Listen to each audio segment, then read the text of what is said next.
Family-friendly, affordable, and packed with fun in-game entertainment, giveaways, and of course, hard-hitting, action-packed football. Season tickets are on sale now at reginarams.com. It's football time. Go Rams.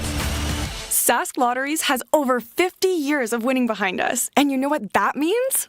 Lots of winning numbers. Numbers like over 1,200 organizations funded and 12,000 plus groups supported. $6 million given away annually in community grants. And the winningest number of all? $1.4 billion given back to the people of Saskatchewan through sport, culture, and recreation. And we're just getting started. Learn more at sasklotteries.ca.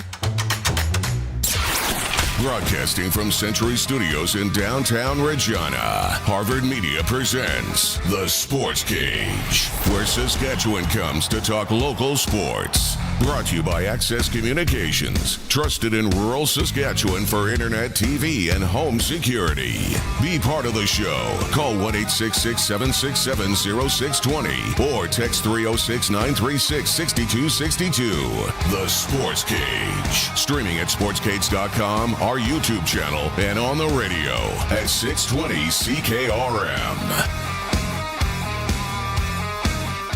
Welcome to the Thursday edition of the Sports Cage. Thanks for making some time today, whether you're out there driving around, maybe at work, on the farm, at the lake. Always appreciate you stopping in, whether it's on the app, YouTube channel through sportscage.com or on 620 CKRM. Thursdays always for Access Communications, great partner, trusted in rural Saskatchewan for internet, TV, and home security.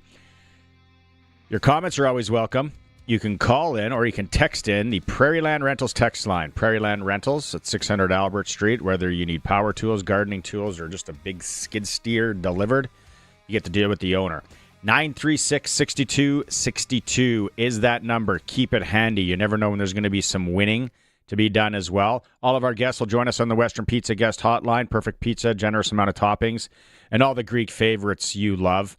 And then our sports tickers are for Reliance Heath Water Heater Rentals, Extreme Hockey and Sport, and Steelcraft Doors Regina. 3 hours for you. We got it. We know who the quarterback is for the Edmonton Elks coming in tomorrow. They finally made their decision. I'm somewhat surprised, but I actually like the move by them. We'll talk a lot about that. We're going to get Coach Mesa's comments. Also, we'll hear from Trevor Harris what he expects from the Edmonton D. How about a little Brendan LaBatte? Grey Cup winner, rider legend, all-around good guy. He's going to come in studio, have a chat today with Sharky and myself. Glenn Suitor is hour 2. We're flip-flopping Glenn and Arash today, so if you have a crush on either of them, you're going to have to tune in an hour earlier or an hour later. Glenn Suitor's in hour 2 and Arash Madani in hour 3. We're also going to hear from Dre McCray from the Saskatchewan Roughriders. So that is the show. Sharky is here, and when Sharky is here, it's for Flooring Superstore. Cash and carry. If you're a do-it-yourselfer, there's cash and carry prices can't be beat, whether it's hardwood, laminate, carpet, baseboards. I'm going to warn you. Take your wife there. She picked the most expensive stuff. So mine did. Okay. Yeah. Got to go back and see Trent and the family work out a deal. Yeah, I tried laying flooring once, and it was like easy laminate. And you know what? I'm so bad at all that stuff. Buddies came over, table saw. I'm like, hey, well, I'll get just pizza and beer. Let's get rocking. And they're like, hey, you do this and that, and we'll give you the easy jobs. Happened to screw it up. It's so embarrassing. It's like, geez, I can't do any of this. Sharky, Hulk Hogan, passes away today. We lose Ozzy and now last week. Hulk. If they could just let us know a little bit of what's inside each of their bodies. Like, those guys lived hard lives, good lives. Like, I bet you if you went to Hulk, let's be honest, like Hulk, that's not natural, right? Hulk probably enhanced steroids and all that, and fine. Hey, that was his job, is to do that. That was his living. That. Yep. If you go to him, hey Hulk, the life you lived, everything that you experienced, the fame, the fortune, and then everything you put into your body to get there and be able to do that. Would you be okay at 71, or would you want like an 85? He'd probably shave off the 14 years and say, no, I lived it good. I would think he'd say that for sure, right? He didn't miss anything. He was in the mix all the time. Hulk never got left out of anything. It was right? wild. And hey, wrestling fans, let's hear from you. 936 62 62. Because I was hardcore wrestling kid in the 80s. And there was no doubt about it. I have every single the wrestlers, and now I see them on marketplaces and whatnot. I have every single one ever made in 2 suitcases, still at my mom's house. She's always like, hey, get ready. You need to take these suitcases out. And I'm like, don't worry about it. You got a big house, and it's just you. I got no room in mine. But it's, the Hulk Hogan. She's trying to clean out the basement. The Hulk Hogan one was the first one. It was. And then I think my second one was possibly like Big John Studd and then Nikolai Volkov. Like, it was so awesome. But Hulk Hogan was the man, and he didn't really have the shtick as far as face painted. He had gold trunks. Yeah. He had some boots. He had a little bit of a costume. They all did. He had handlebar mustache guy and blonde flowing locks. And then it was more his, hey, brother. Yeah. You little Hulkamaniacs. What was his line? It was that I eat your vitamins and say your prayers. Of the things you remember, those are the 2 that come to mind. Because I never had vitamins in the house, because Flintstone vitamins were deadly, but we never had them. And then say prayers, and I'm like, well, pass on that. Yeah. I could try. And then I'm going to get them wrong. I never had the Hulkamania training set. You turned out pretty good. Don't be so hard on yourself. I had friends that had it, and then just the playing wrestlers and the ring, and then that you could buy the steel cage, and then there was a steel cage match. I still have all this stuff. Like, I still have it. There's going to be a heck of a yard sale at Barney's house very, very soon. Don't even talk to me about garage sales. We had them last weekend. I'm trying not to bring it. I'm trying to save it for show prep for next week. But thumb wrestlers, and then people out there remember and then they came out with thumb wrestlers, and the only ones I had was like Hulk Hogan, and it might have been Roddy Piper. My favorite. Those thumb wrestlers were so dumb. But man, we got sucked into so many things as kids when that wrestling craze of the 80s. It was huge. It was unreal. It was, I would honestly say it might have been bigger than the NFL at its time. Back then, for sure. Yeah. And WWF. Which you think of what it is now, the NFL is now, that's a huge thing to say that they were bigger than the NFL. My wife today was talking about how she watched it in the 80s. Yeah. It had us all consumed. And then we're going to get to Rider stuff in a bit. But here is my wrestling. This is one of the things I remember the most. Saturday night main event. And I have no idea to this day if it was just sporadic, if it was quarterly, if it was monthly. All I remember is did you guys in Regina have the Shopper? It was like the Tuesday paper. Yeah. The little Tuesday paper that came out. Yeah. For some reason, that rings a bell that you could look and forecast. It came out on Tuesday, and then I would go like, this is grade 5 and 6 or whatever. I would flip to the TV guide part, or a TV guide came in it or whatever, and I would go Saturday, Dallas, Knots Landing or whatever. That was Friday. Saturday night main event. I'm like, there's a Saturday night main event. And then right away, I would sleep over at Ken's house, my buddy, and we would Saturday night main event at Ken's house, because my parents were super cool, but they were older. I was the afterthought, yada, yada. And we had a way better house and setup. But Ken's mom and dad didn't give a rip. So that's why the sleepovers... They were young and cool. No, but they just didn't care. So it was always the best place to stay. It was Saturday night main event. They always had peach drink from the the bulk food, and just a plethora of potato chips. So it was Ken's house on Saturday night main event, and then it was like wrestling, and who was going to there was some epic matches. Oh, it was so much fun, and I just remember being such a wrestling nerd. Terry Funk, Don Morocco, King Kong Bundy, Paul Orndorff. Did he have some battles? Hercules Hernandez, Big Boss Man. Are you reading all those, or did you have all that memorized? I wrote down some of these big matches that Hulk had. Remember Piper's Pit? No. Roddy Piper would have his Piper's Pit on Saturday, and he would do the interviews and all that. I met him. Did you? Yes. Give us more. Well, they did a show in Regina back in the Agrodome days. Yeah. This would be in the 80s. And the boys all came out to Checkers afterwards where I was bartending. And Roddy Piper sat at the end of the bar and just kept ordering beers all night long. And we had a couple of great chats, and he was a very cool dude. Not as big as you would have thought. Still a big man, but like not as big as I would have thought. But yeah, he was. And I can't even tell you who the rest were there because Checkers was always packed. But yeah, Roddy Piper sat at the end of the bar and ordered beers all night. Share your WWE Hulk Hogan stories, 936-6262. The other thing, Terry Bollea was his real name. I also remember he was Thunderlips in Rocky. What? Rocky Coulson, fact check that. You got it. Wasn't his name Thunderlips? It was In Rocky which 2 Rocky? or Rocky 3? And Rocky, come on. Rocky fought the wrestler, and it was supposed to be an exhibition, and then it wasn't. Thunderlips. Thunderlips in Rocky 3. Yes, Rocky 3. Is that the Mr. T one? It's the beginning of the Mr. T one, isn't it? It is. Look at that. How don't you remember that? I did not know this. Well, I'm glad. Rocky 3, 1982. Thunderlips. You know what? I don't think I saw anything after the first Rocky. The first one's so boring compared to the other ones. The Russian? That's It better rain all weekend coming up because I need to Cinematography. stay at home and watch Rocky. cinematography at its best. Don't say that. I don't need another delayed football game. Was that hard on you? It was hard on a lot of people. It was hard on a lot of people. There's no doubt about that. Yeah. Ryan and Swift Current shedding a tear listening to the Hulk convo. Saturday night's main event versus Nikolai Volkov during the Cold War was massive. It's just, okay, someone build a damn time machine already, please. I just want to go. And then Hostess potato chips. They used to have wrestling stickers in there. This is. I'm going deep here. I can't believe. Are you ever? I can't believe I'm getting paid to do this today. Hostess potato chips, and there was wrestling stickers. They had a run. It was a promo that they had for the year.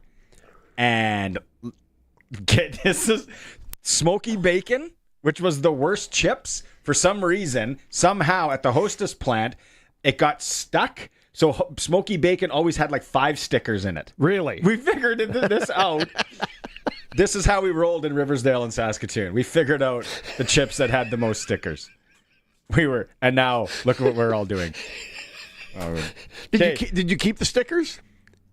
I do have them at my mom's somewhere. I have all this wrestling stuff in boxes.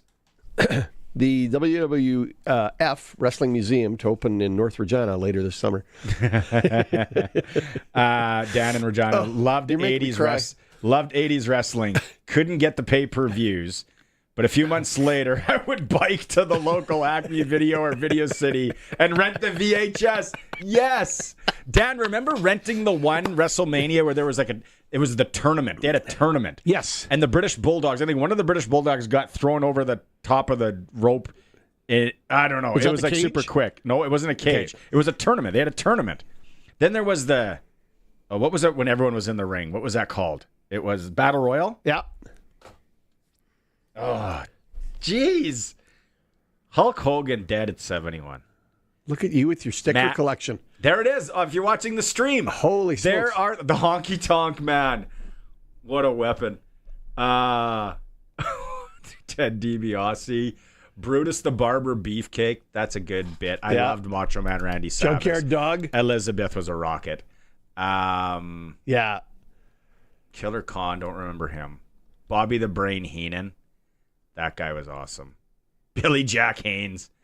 That guy definitely, he was working an 8 to 5 and wrestling. There was those 5-cent commons. Bam Bam Bigelow. What a costume. Oh, this is great. I don't know. We got to get to Riders Talk, but this is just amazing stuff. And the text messages are coming in on the Prairie Line Rentals text line, so we'll get to them in a bit. Stories. All right. Let's go to Riders first. Noah Zaire going to start on the O-line. Zach Fry is out. That's the first thing. But everyone's talking about the Elks starting quarterback will be Cody Fajardo. Not surprised. Not at all. I'm not. Trey Ford doesn't have any numbers. I like the play by them. I think here's another question. Rattle them in too. What do you think out there, Sports Cage listeners? What kind of welcome is he going to get? Muted. I think He's been gone long I think enough. Rider fans will give him a nice welcome. There'll be a golf clap. Yeah, I will. That's it. Like, he didn't. Correct me if I'm wrong. What did he? He didn't do anything awful to us. No. Like, He leave wasn't us bad at to a us. bag of But We just moved on. Yeah. I think he'll be okay. But here's some audio today, and let's hear Coach Mace on the Elks starting quarterback and if he cares. I mean, we always care, no doubt. It just kind of narrows the focus a little bit. Another night of preparation for the guys to narrow in. That being said, you still could see both. They've done it throughout the season as well. So, but yeah, just how the calls are going to look versus a certain quarterback. We've watched throughout the week, no doubt. But again, you were preparing for both, but certainly, a little heavier emphasis now on Cody. So, just another opportunity for the guys to just dig a little bit deeper in their preparation. They would have been preparing for both. Yeah. And they'll be. I think. I hate being. I think that Trey Ford would have given the Elks a better chance to win. Because he runs around, does the schoolyard thing, scrambles around, and just throws it. That might be their only hope. Cody. That maybe I'm wrong. Trey Ford takes them out of the play and creates a play, if you will, or creates something by running around. But that's not a recipe for success. No, but you're just trying to win one game. Well, yeah, but Just try and win one. But if they don't, now where are they? Right? Like they're even further in the rhubarb. They've got at least. Well, but to that point though, you're kind of bailing on your light quotation marks here franchise. You think Trey Ford's the franchise? Well, Fajardo definitely isn't. No, I don't disagree with you on that, but I would say that if they're putting the franchise on Trey Ford, that's a mistake. I don't think he's capable of being that guy. If you rewind it 3-4 months ago, everyone was like, "Oh, Trey's gonna." I was never that guy. Okay, maybe it wasn't you. No. And it's like, "Oh, Mark killed him." Suitor. And it's gonna be unreal. And Trey Ford, it really? No. Really? He's never going to be good. He can win football games for you. He's athletic. He can scramble around, basically run around with his head cut off, make some passes. But sustainable offense? No. That's where I was on Vernon Adams a bit, but Vernon's totally proven me wrong. Vernon Adams has learned to be a quarterback. He's learned to play the position, not just run around. Allegedly. They're 5-1. Yeah, no, that's what I mean. It looks good now. Yeah. I need to. Now my brain is saying, okay, let's see him in October. We're not going to see Trey Ford in October. VA. Okay. Trey Ford, we might see him in October. Hey, he might be playing in a men's league. Yeah, he might be working at Tip Top for all we know. I'm curious now. I think Fajardo. I think the Riders will own him. I think the Riders would have had more trouble with Trey Ford. Maybe I'm wrong. I don't disagree that they might have had more trouble with Trey Ford, but I say Edmonton has a better chance for success with a quarterback that can make reads and throw the ball. Now they got a matzo ball hanging there because it's like, well, you guys kind of gave up on Trey Ford, didn't you? We didn't play him. Coach Mace, on if he was caught off guard about the announcement of Fajardo. I mean, until anything's official, you don't know. Trey's been their guy, so we prepared for it as if there's potential to see both, looking outside in.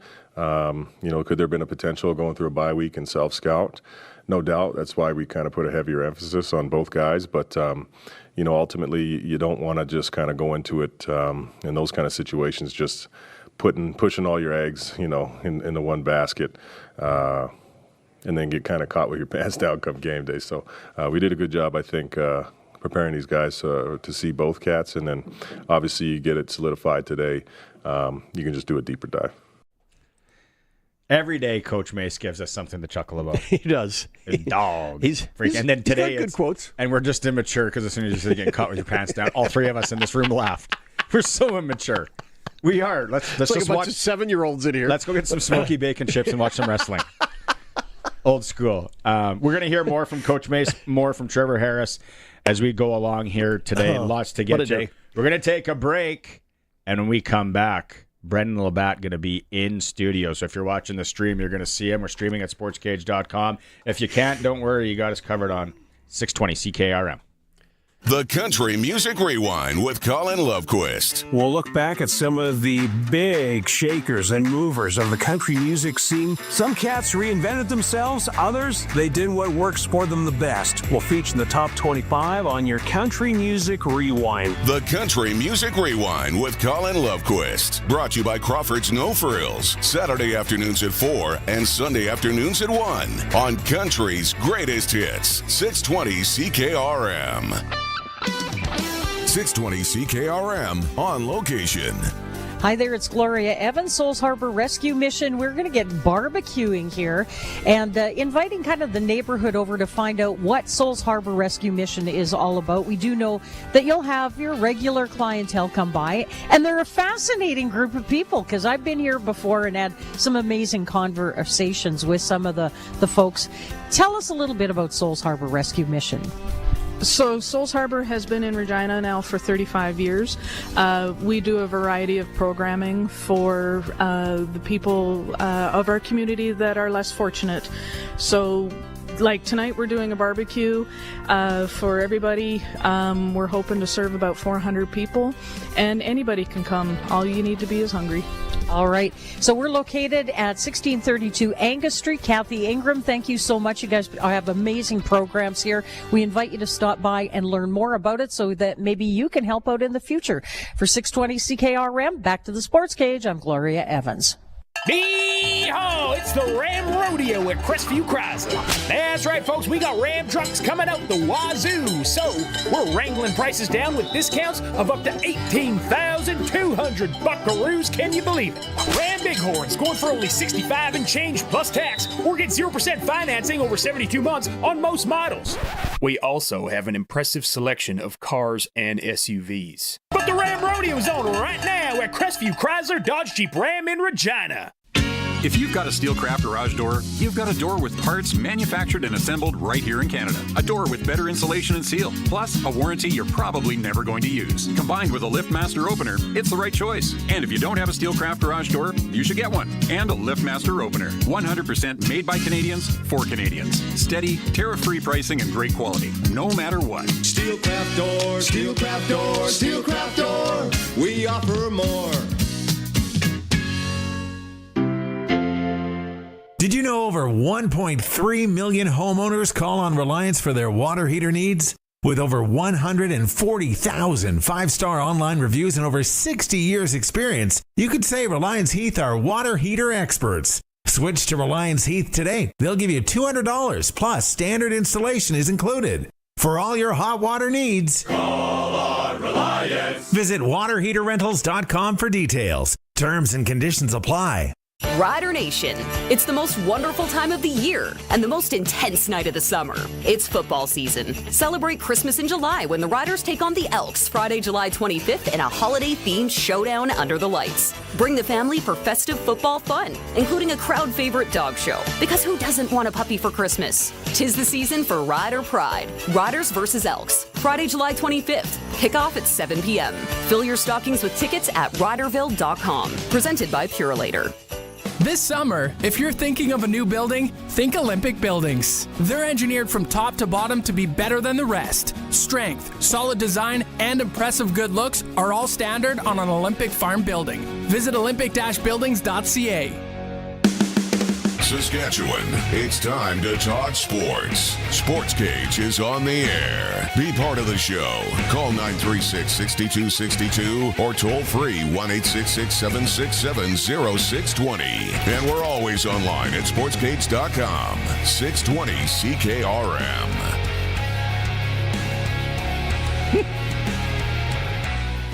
For Access Communications, welcome back to Sports Cage on Thursday. Sharky is with me. Colson's in the pocket. Like I said, as we threw to break, we got former rider, Grey Cup winner in studio with us. Brendan LaBatte is joining us. Thanks for making some time. You're in dropping off the kids doing a little twirl at the rink. Yep. Had a little time to kill, just got him dropped off, so I decided I'd slide over and finally get on the show. That's right. We met at Country Thunder, what was it, a couple weeks ago. having a pint. So that was great. Okay, so let's go into the wreck as you're racing cars from a couple weeks ago. I think a lot of people held their breath. The rollover. It was in Estevan on the dirt track. Take us through what happened there. Obviously, you're okay. Everyone was worried. Yeah, it was a wild ride. They got a bunch of rain, and actually we rained out in Minot the night before, so I think we were really trying to push. It's a big tour. Cars come from all over the U.S. to be on this tour, and after it rained out, they got that inch of rain in the morning. They were disking it, blading it, trying to do as best they could to get us a surface to race on, and it was a ton of traction out there, and for the first time in 24 years, I went over, and it happened so fast I didn't even have a chance to save it. It was... we were running third, thought I had a good enough car to be up front, so we were driving it hard on the second time around, and it went up, bicycled onto the two right side tires. I hit a little rut, and it was gone before I even knew what happened. Yike! Yeah, for 3.5 rolls and finished up on the roof, and that was the worst part, is smelling gas and being upside down and not knowing, do I pull the belts and start trying to shimmy out, and then you risk the car being unstable and possibly pinching you. So I just was yelling at the track officials, just, I'm fine, just get me back on my wheels, flip me over. And once they said that they had the fire truck there with all the rescue equipment and stuff so that it wouldn't just go up in flames, I kind of settled down a little bit and started undoing the gear and waited to get tipped over. What's Mama Bear and the kids? Well, I think they thought I was definitely going to get out, but my youngest daughter, she was pretty upset about it. She came over crying, and I was like, no, I'm good. I'm all right. Don't worry about it. And she, but your car's wrecked. And I was like, well, that's not a big deal. We can get another one. Yeah. We can get another one. Yeah. Not a big deal. Yeah. How big is that Estevan track? Like what kind of... 3/8 mile on dirt clay. So that's normally what we run on, anywhere from 1/4 mile to a 1/2 mile tracks all around the U.S. is kind of the normal routine for us. Now, when you talk about the circuit, how many tracks are you going on? How many drivers? How many cars? So this deal was... it's 6 tracks and 6 nights is what it's supposed to be. And you start in Jamestown to Minot to Estevan to Williston to Dickinson and then over to Mandan. And that was the intended, and weather didn't quite cooperate. And then this year we were pulling about 45 stock cars every night, and the modifieds were in the mid-60s. So there's over 100 cars there every night. And you're competing to be in the top 24 will make the feature race for that evening. So pressure's on, and that's why you got to drive as hard as you do to try and make it into the show. 6 shows, 6 nights, back to back to back to back. Yeah, it's a bit of a grind in the heat of the summer there. So that's well, not to mention what it does to your vehicles, right? To the cars. Yeah. Well, that's like, why. Once you flip it upside down, you're pretty much out for the next race, right? Yeah, I ended up missing a night just because. I mean, that car probably could have been salvaged, but it just took us a day. We had a brand new backup that we had just built over the winter, and so we ended up transferring everything over to it, and it takes a while to get it all set up just the way you want it, and then we caught back up in Dickinson. So in any racing sport, we got to thank the sponsors. So obviously, if you're running two cars, you got a ton of sponsors that support you on this. Not a ton. We do a lot of it ourselves. So my brother builds all the cars. Dad does all the engine work for us. We got an engine dyno, and then I do all the shock and suspension work. So Penske Shocks has been big for us. They've really helped us out in the last couple of years. And then ADI Hunts, who I work for up north, and we do a bunch of outpost fishing and hunting trips.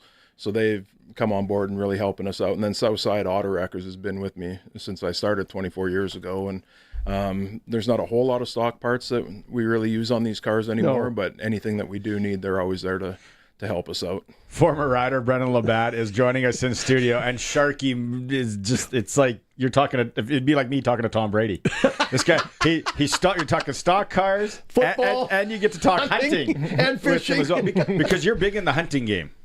Yeah, I do a lot of hunting myself personally, and then since I retired from football and got out of that game, I've been big game guiding up north. So we're based out of Mississippi, and then in the fall we'll fly out, and we're anywhere from probably 80 to 150 miles away north of Mississippi on the float plains. We'll land, and then we go on 10-day moose hunt, and then we'll come back, grab another set of hunters, and go out for another 10 days. So I'll spend 3 weeks up north for that, and then in the spring we do spring black bear hunts as well. I could talk to you for hours, let alone minutes. But on the hunting part, when you talk about those, do you pre-scout those lakes? Like, how do you figure out where's your spots to go, or do you have some that you already do in your zones? Our company, Adventure Destinations, we own 5 different outposts that have cabins and everything. All the equipment's already there with our boats and everything. So we use those, and then we'll determine which ones. So actually, at the start of September here, me and the other guy that I guide with get to go up, and we kind of scout it out and see what's looking the most promising, and then we'll make the plans from there. And we start September 20th till the 30th, and then we'll go out, come back for that day or two, and then from the 1st to the 10th of October as well. So I'm in. Like, what do I got to do? Like, where do I sign up? Well, we actually have one spot left. We had a cancellation, so if you want in. Whatever help you need. I'm a good hand in all of this, right? I can skin, I can do whatever. Yeah, I'm in. Yeah. I'm in. Sharky, this is the best day, the best show we've ever had, Barney. Yeah. Okay, let's talk some football here. Riders, Elks tomorrow. Another great start for the green and white. When you're watching the games, what are you seeing about this team? And especially maybe more so the coaching staff the last 2 years. Doesn't it seem like they're galvanizing? It's like a real team. What you guys used to have? It looks that way. I mean, I haven't seen a whole lot, but I think Coach Mace has done a really good job. I think he's just got an enthusiasm and a confidence about him that just radiates through the rest of the guys. And I like what they're doing up front. I think they have a really solid crew, and I think Furlan's a great player, so he's been huge. And like it always is in the CFL, I think it's whoever can be healthy and down the stretch. As long as you can avoid those big major injuries and not having anybody have to sit out any extended period of time, I think you stand a good chance. But I think there is something to be said for the experience of some of the other teams around the league too. That makes them always tough. You kind of see Winnipeg slumping a little bit, but you can never really count them out. The offensive line, and last year they, a rash of injuries, and then this year again, and we got Noah Zare going in, Zach Fry out this week. Back in the day, maybe there wasn't as much social media. Not that you played that long ago. But did you guys have like the rash of offensive line injuries that they're seeing over here the last 2 years? Do you remember? Not when we were having really successful seasons, I don't think. I think, I think back to 13, 14, and we're always had that same core nucleus in that was able to dress for a lot of games. And that's a lot of it up there is just having that unspoken trust, and you don't always have a chance to communicate, but you just have that built-in bond of where you kind of know how you're going to function with the guys beside you. So that's something that only reps and time is going to build. So, I mean, as long as they've been working together, and I mean, I think Furlan in the middle really helps out. I think it starts with a good center. So having him getting everybody on the same page is big. When you go back to your time in the CFL, who's a guy, maybe it was a player, maybe it was who's a guy that really you learned the most from? Oh, Bob Wiley. My rookie year when I had Wiley out in Winnipeg, I mean, he kind of took me under his wing and treated me like a son, and it just built up the confidence, even when I would get beat or I'd, get laid out or anything like that, he'd kind of always have a chuckle about it. It was never like he had to be worried about getting yelled at or losing your job or anything. He knew that it was going to be, it was going to take a while to kind of build up and develop, and he was in for it the whole time. So right out of the gate, I was so blessed to have Bob Wiley as an O-line coach. As you look, I don't know how closely you're following the league this year, how much you're on top of it, based on the fact you're rolling upside down half the time, wandering around Estevan. But as you look at the league this year, the Riders clearly out in front at 5-1. Well, Calgary wants to say something about that. I'm not worried about Calgary yet. But do you really see Winnipeg or BC catching up, or are they really got themselves in trouble? I think Winnipeg just has so many proven guys that, it's tough to show up for 18 games straight. So, they're going to have their ups and downs, and I just would never count those guys out, until they prove that they've lost a step in October, November. I still think that they got it up their sleeve. They're in the mix, yeah. Absolutely. I just don't think you can go against a team like that. Do you keep in touch with a lot of guys, especially like the guys from the 13 team? Yeah. Yeah, I was actually just on the fishing trip with Neil Hughes over the last weekend. We were up at Twin Falls catching walleye and pike, so I got to hang out and have a few beers with him. And yeah, no, I like to stay in touch with a few of the guys. We, we get to talk to Darian every Monday here on the show, and then he's just, still he wants. You can just tell he wants to be a coach, wants to be a manager. Like he just has that brain. When you go back, him as a leader, what do you remember about him? He just every single guy in the locker room was important to him. Like he was never. I mean, when you're a superstar like that, and he never really came off as that. He'd talk to the practice roster guy and joke with him the same as he would as the O-line, and there wasn't a group in the room that doubles didn't have a good rapport with. So I think that he's one of the best leaders. But the thing that I always thought about when I was in Winnipeg is the guy was a cheat code. I mean, we had Joe Lobendon who was jacking up Wes Cates in the A-gap, and then all of a sudden he comes through untouched and double shakes him off like nothing. I mean, just the natural strength that he had in his lower body and what he was physically able to do, I think really allowed him to have everybody else buy in and believe in him, because he was just so physically dominant when you compare him, what his skill set and toolbox was compared to other quarterbacks at that time. First off, this is an amazing conversation. I could do this all day long. Football, NASCAR. We haven't even got into Hulk Hogan. Yeah, we haven't got to Hulk Hogan yet. When you go back to 13, and even before that, when you're in Winnipeg and you make that transformation to the Riders, right? Was it a hometown thing that you wanted to do? Was it what caused the move from? Because you were an all-star in Winnipeg. You were doing great there, right? There was no reason to leave Winnipeg. What made the move happen? Definitely seeing what they had going on here. They had been to the Grey Cup there in 9 and 10, and then 11 was kind of our year, but we weren't really committed to long-term success. I didn't feel like out there when it came to negotiations and seeing Joe Mack's plan at that time. So to know what they had going on here with Jim Hobson and Brennan Taman, that was as soon as I could get back, that was what I was looking to do. So it made it easy. And then as soon as BT went out and was able to get Dominic Picard, who I was a teammate with in Winnipeg before he went over to Toronto, it just everything started to line up, and it was a no-brainer to come back. So you enjoyed playing with that cranky Frenchman beside you? I loved it. I loved it. I mean, sometimes I always thought he was getting the D linemen so fired up at him based on the way that he played that when they were lined up against me, they didn't hit me with their best stuff. They were saving it for him. So, but day in, day out, for the way he prepared and how much it meant to him, it was just awesome to be around. And he kind of elevated everybody around him and held everybody to that standard. And he was really good at keeping guys accountable. Nice. When you were a kid and you were playing just for the love of the game, and I don't know if it was 9-a-side or what you played back then, but when you go back to those times and was there a time that you were like, hey, I'm gonna play football when I'm older, and you get to university and all that, or what do you go back? What was the thought process? Because a lot of times the guys wanted to play hockey or guys wanted to do something else. What was it for you? And that was me all growing up. I was hockey, baseball, and we took our baseball pretty serious down in Weyburn. And then I played my grade 12 final game when we lost, and I never even thought about playing football again. And then Frank McChrystal reached out to me.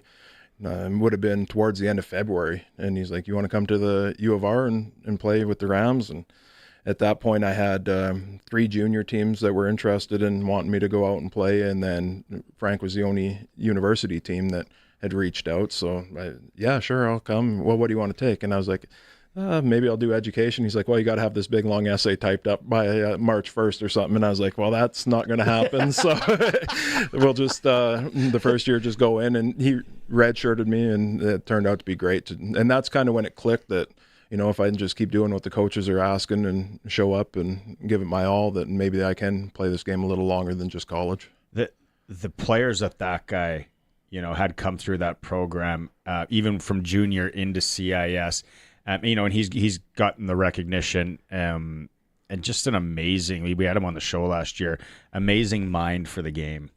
Yeah, he was a great leader of young men. Like that's what I always thought. As I look back and I reflect on it a little bit now, I mean, he was always, we want to make you a good football player, but we want to make you a better person. So that was always kind of the ultimate goal of that program. And I mean, I thought he just had a way of bringing guys in. If you needed help, he was willing to help. If you needed discipline, he'd discipline, So I thought, looking back, that was one of the things that we did you can almost be most proud of is there's so many things that are trying to steer you off track, and Frank was able to keep guys on track and focused on the goal. And there's more things to steer them off track now than ever before, without a doubt. Yeah. I can't imagine you being a junior hockey player. Like, we played hockey for a long time, but I didn't want to line up against you on the left wing. No.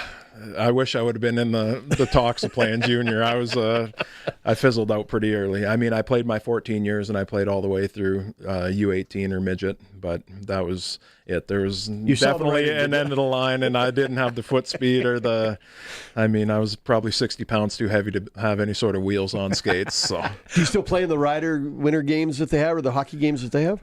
Every once in a while I coach. So I coached my kid last year. So I'm on the Blades more in the last few years than I was for probably the 10 previous in that. And I remember playing in a few of the Rider games, and it was awesome. The very first, actually in 2012 when I first signed back here, shortly after that, I ended up meeting the majority of the teammates on the bus at the North Gate, and we were going out to Raymore. And that was probably one of the coolest experiences I've ever had. I mean, they're packed 5-6 deep in the standing room only. And here I am, just a house league hockey player, dreamer, and getting to have the full, go out, and then after the warm-ups, you get the flood and everything. And that was big time. So I felt like that old school Molson Canadian commercial where they bring in all the fans and the Stanley Cup and stuff for those bush leaguers or beer leaguers. That's what it was to me. That's pretty cool. No bucket in warm-up. Exactly. Oh, yeah. This is big time. Back in the day when you guys did that, who was the best hockey player on the Riders? Was it Getzlaff?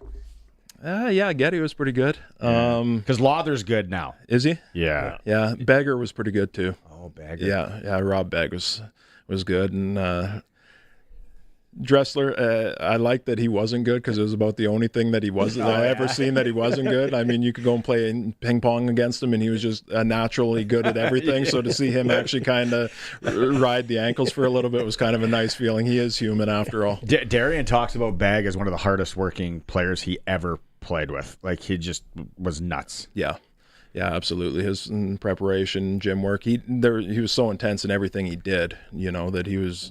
And it showed. I mean, look at the guy's physique. He was an absolute specimen. So, he's one of them guys. And same with John Chick. And Chicky was another guy that was just an absolute animal. And he's still 24/7. See him on Instagram. It's like, whoa. Yeah, there's no slowing down with them guys. They're thoroughbreds. They're meant to run. What? Your boy's going into U13 hockey. Any football for him? Hasn't. We'll play catch with it, but it's really not even on his radar. No. I've offered to get him out there, and we'll go play some minor football and stuff, but it's just not something he's interested in. He likes his golf and his hockey right now. Any memories of Hulk Hogan? Against Sergeant Slaughter at WrestleMania. Yeah. That's a good one. Yeah. I was young, but I remember watching that over and over and over. And then that was when you had to go to the video store to actually rent it afterwards, and that would always be the one I'd go and rent. So. Was it Weyburn? Did they have their own video store, or was it a confectionery that rented videos? No, we had a couple. Oh yeah, had a couple just straight video stores. Weyburn Video. I know you got to get to the rink because your boy's skating. Thanks so much for popping in and doing this. It was a lot of fun. Yeah, absolutely. Thanks for having me, guys. Very cool. And Thanks, then Brendan. what's the name of the company? Adventure Destinations. Adventure Destinations. So you can check us out online and see everything we have to offer. I've been there. Yeah, you're there's on an there, Ippy, right? Twin Falls. I know exactly where it is. Yeah, I know all the details. Yeah, no, it was awesome. So, we got a lot to offer up there. We got those 5 outpost camps. We got one camp that's more or less an all-inclusive where you can just drive right into Mississippi and do it any way you want. You want a guide, you want to do it yourself, however. What's the furthest one? Furthest outpost? Furthest outpost right now would be at Bill's Lake. Bill's Lake, and that's one with the grayling, right? Yep. We got to talk. I got to get there. I haven't caught one of those things. I got to make that happen. I want to go bear hunting in the spring. We Sure talked you do. about bait at Country Thunder. My dad used to sell bait to. Anyways, long story. Brendan LaBatte, former rider, joining us in studio. It is the Sports Cage. We are streaming at thesportscage.com. The Gleaner S9 Series combines are designed for farmers in the business of farming. A harvest is successful when a crop is harvested as quickly and efficiently as possible and produces a clean grain sample with little loss. The Gleaner combine offers levels of harvesting performance and efficiency other combines are unable to achieve. Simply put, Gleaner combines save more and cost less. See the Gleaner S9 at Nick's Service in Emerald Park or go to nickservice.com. The Gleaner S9, built with the farmer in mind. 620 CKRM on location.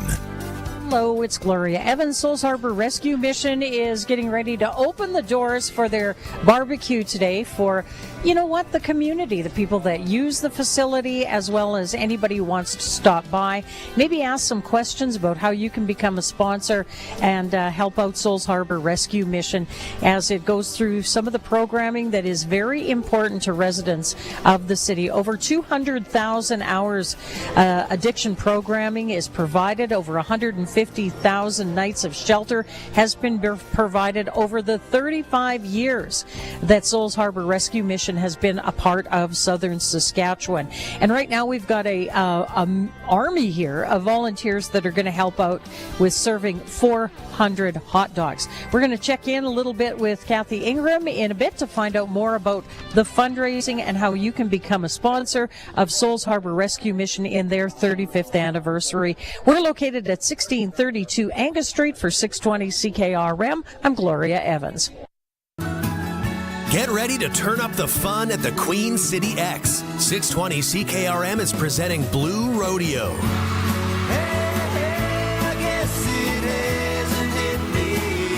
Wednesday, July 30th, Blue Rodeo. Blue Rodeo, Wednesday, July 30th. Presented by Sherwood Co-op. Tickets on sale now at queencityx.ca. Follow QCX on socials to stay up to date. Your Co-op Grow team are your local experts because we live here too. Our agronomic specialists stay up to date with the latest research and technology to help support your entire farm operation. Talk to our team for advice tailored to your farm's needs. We have recommendations to help you optimize your crop yield and quality while enhancing the health of your land. Co-op, we're all growing together. Here for your farm, here for your family. Learn more at coop.crs/farm.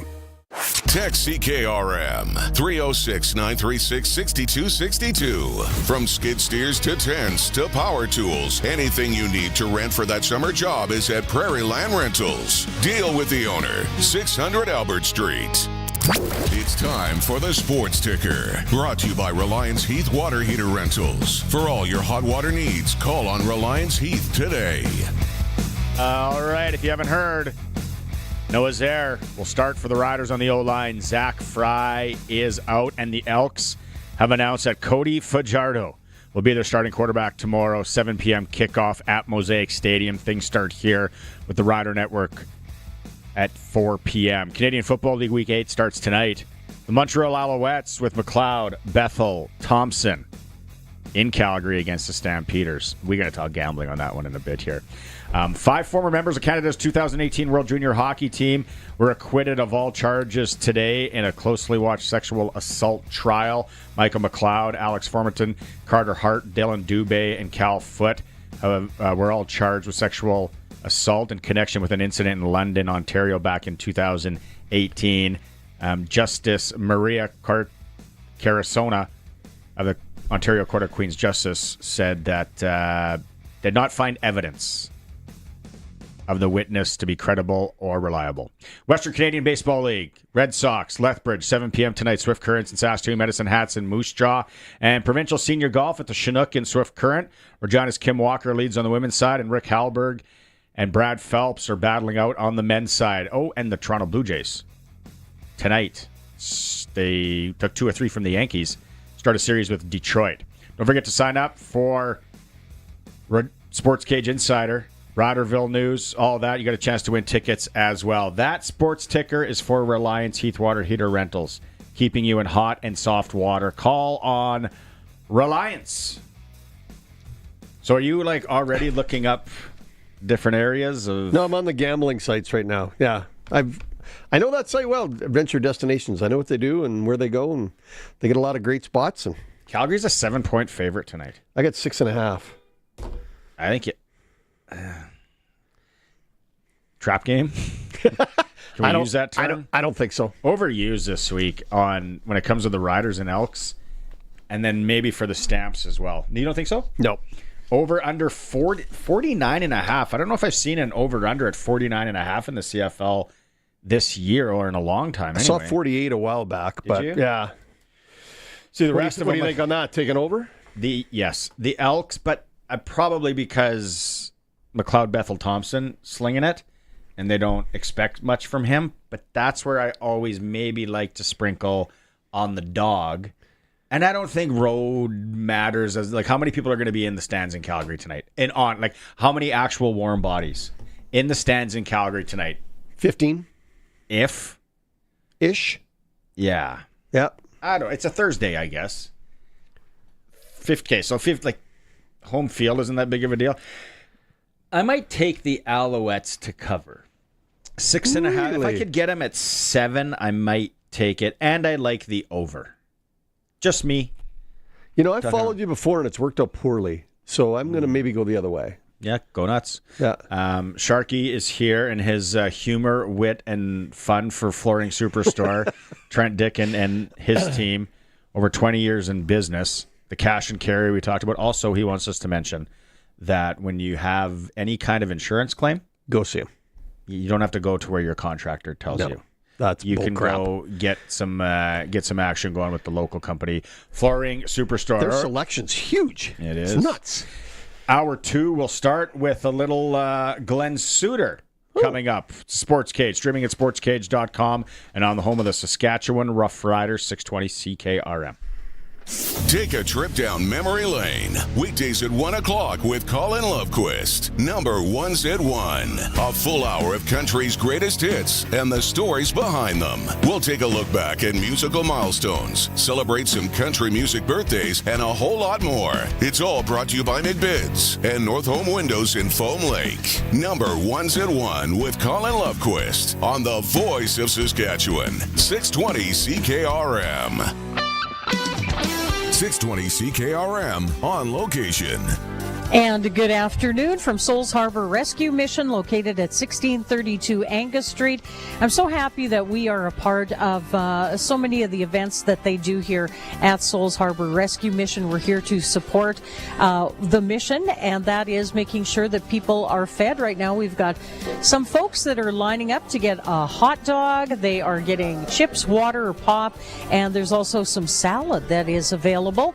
This is sponsored by LS Security and Sherwood Co-op, so we want to give a big shout out to those folks. The 35th anniversary of Southern Saskatchewan, serving Southern Saskatchewan with so many great programs, and one of them was a little bit earlier this year. We had the chili cook-off that involved the Regina Pats as well as Westridge, and also Love Thy Neighbor luncheon or a supper that happened as well, and that was a terrific success. If you want more information, Souls Harbor Rescue Mission, follow them on Facebook, on Instagram, and on X, or come and see us today again at 1632 Angus Street.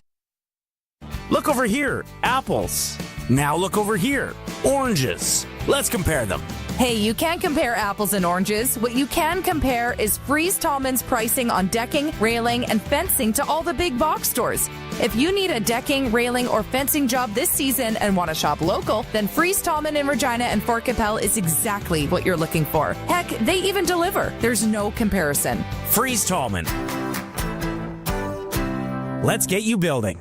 Rider Pride lives on the Cooperators Rider Broadcast Network, 620 CKRM. I'm Dave Thomas, and tomorrow your Saskatchewan Roughriders take on the Edmonton Elks. Coverage starts at 4 p.m., kickoffs at 7. Tune in for the pregame show, all the play-by-play action and post-game analysis of the Riders versus the Elks on the Cooperators Rider Broadcast Network. Cheer on our Saskatchewan Roughriders, and if you can't make it to the game, be sure to tune in on 620 CKRM or stream us from the CKRM or Rider app.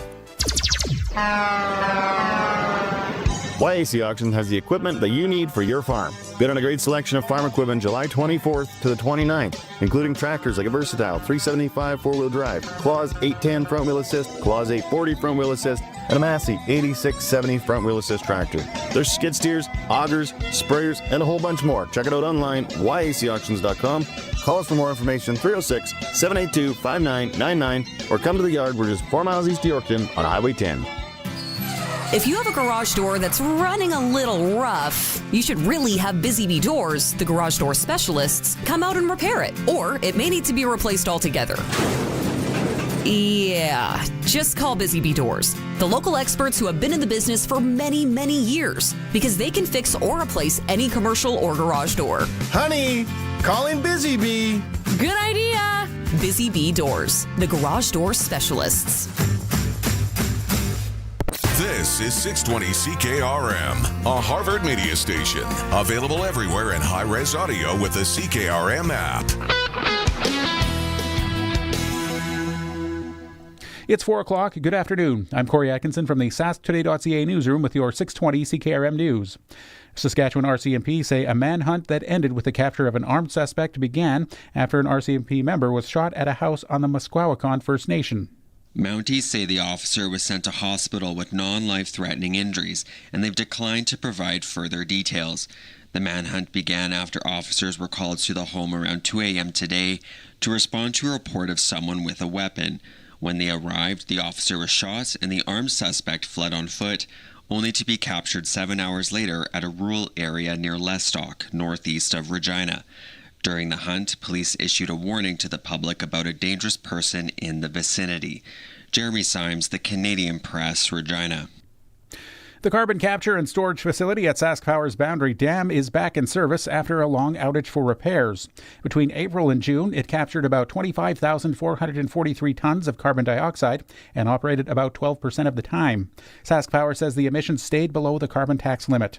Workers did big repairs like changing parts in towers, fixing compressors, and checking the CO2 pipeline. Since 2014, the plant has captured nearly 7 million tons of carbon dioxide. Regina police have seen a big jump in fraud cases. One scam involves fake election ads and deep fake videos to push people into risky investments. Another trick involves calls from people pretending to work for the Stars Lottery. They say you've won, but you need to pay delivery fees. Police warn real lotteries won't ask for money up front. Always hang up and check with the company if you're unsure. Report any suspicious calls to police.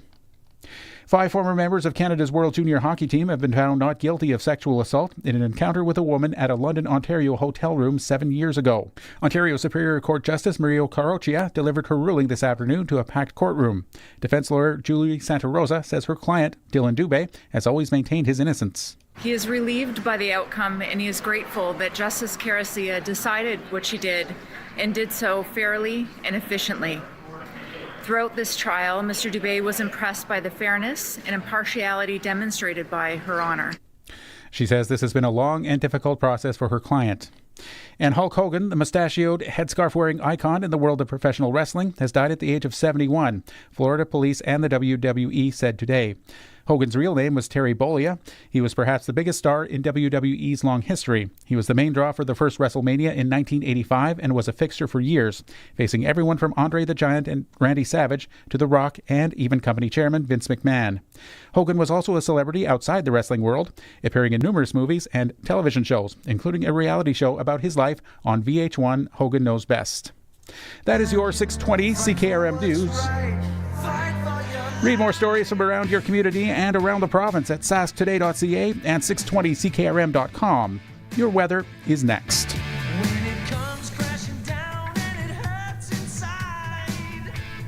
Hear that? What a tackle!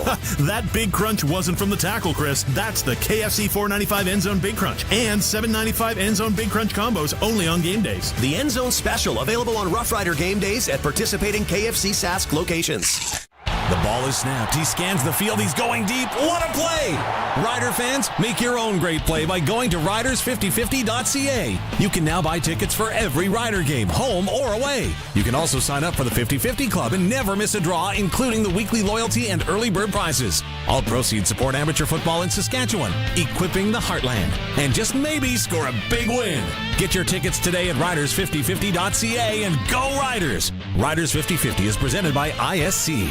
Weather brought to you by Line X Regina. Serious protection, killer looks, 1865 McCarra Street. Tonight, clear and a low down to 17. Tomorrow, mostly sunny and a high of 31. Little bit breezy out of the southwest. 20 gusting to 35. Southwest wind is a good thing. Friday night, clear, low down to 17. Perfect for football. Saturday, we're looking at sunshine and a high of 28. Sunday, partly sunny. Maybe some showers developing later and a high of 27. And then starting the week, Monday, partly sunny and a high of 22. When you want the best for your truck, you want Line-X. Your truck has withstood the harshest elements Saskatchewan has thrown at it. Rocks, gravel, rain, sleet, and snow, and left with no chips, no rust. Line-X protective coating keeps your truck's bed liners, rocker panels, and bumpers looking like brand new. Don't settle for Brand X. Go with Line-X. It's serious protection. Come see why everybody loves taking their truck to Line-X Regina for their rocker panels, bumpers, and more. Line-X. Make your truck complete. 1865 McCarra Street. The Regina Rams have been a football club since 1954, a team built on grit, pride, and tradition. With 70 seasons under their belt, the Rams' legacy runs deep, impacting thousands of fans, players, coaches, and families. You don't have to go far to find someone who has a connection to the team, a memory, a moment, and a story to tell. Join us for the Rams' 71st season. Whether it's your first game or your 100th, this year's story is still being written. Get your game tickets today at reginarams.com. It's football time. Go Rams. Broadcasting from Century Studios in downtown Regina, Harvard Media presents The Sportscage, where Saskatchewan comes to talk local sports. Brought to you by Access Communications, trusted in rural Saskatchewan for internet, TV, and home security.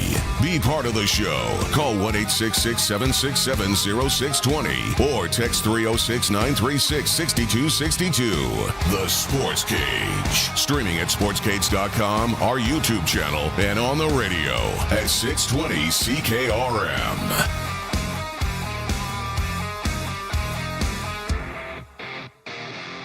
I don't know how to answer that.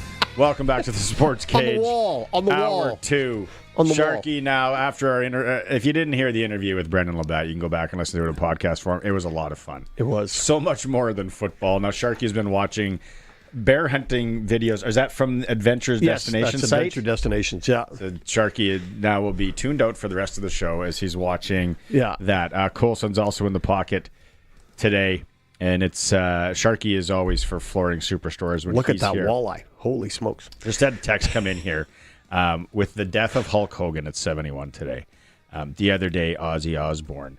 And then it was from the, whatchamacallit, Cosby Show. Yeah. Jamal Malcolm Warner. Theo, both correct. The post says, be nice to 80s kids. We've had a hard week. With the 3 passing away. I forgot about Theo from the Cosby Show. Yeah. And let's be honest, if there's some people driving around right now or listening, and you remember that show, and the episode of the Cosby Show that you remember was the Gordon Gartrell, when he gets his sister to make him the shirt because they can't afford Bill or Theo, or the dad was Clifford. And he's like, we're not paying for that shirt. Your sister can make you one. And it is just butchered. The Gordon Gartrell. And then, Ozzy. Were you a big Ozzy fan? You know, I wasn't a fan in that I followed Ozzy or that I listened to all the... But when I hear all the songs, I'm like, oh, I like that one. Oh, I like that one. Yeah. Right? So... Crazy Train. Yeah, without a doubt. So there was a lot of great Ozzy songs, like Mama, I'm Coming Home, right? So... No More Tears.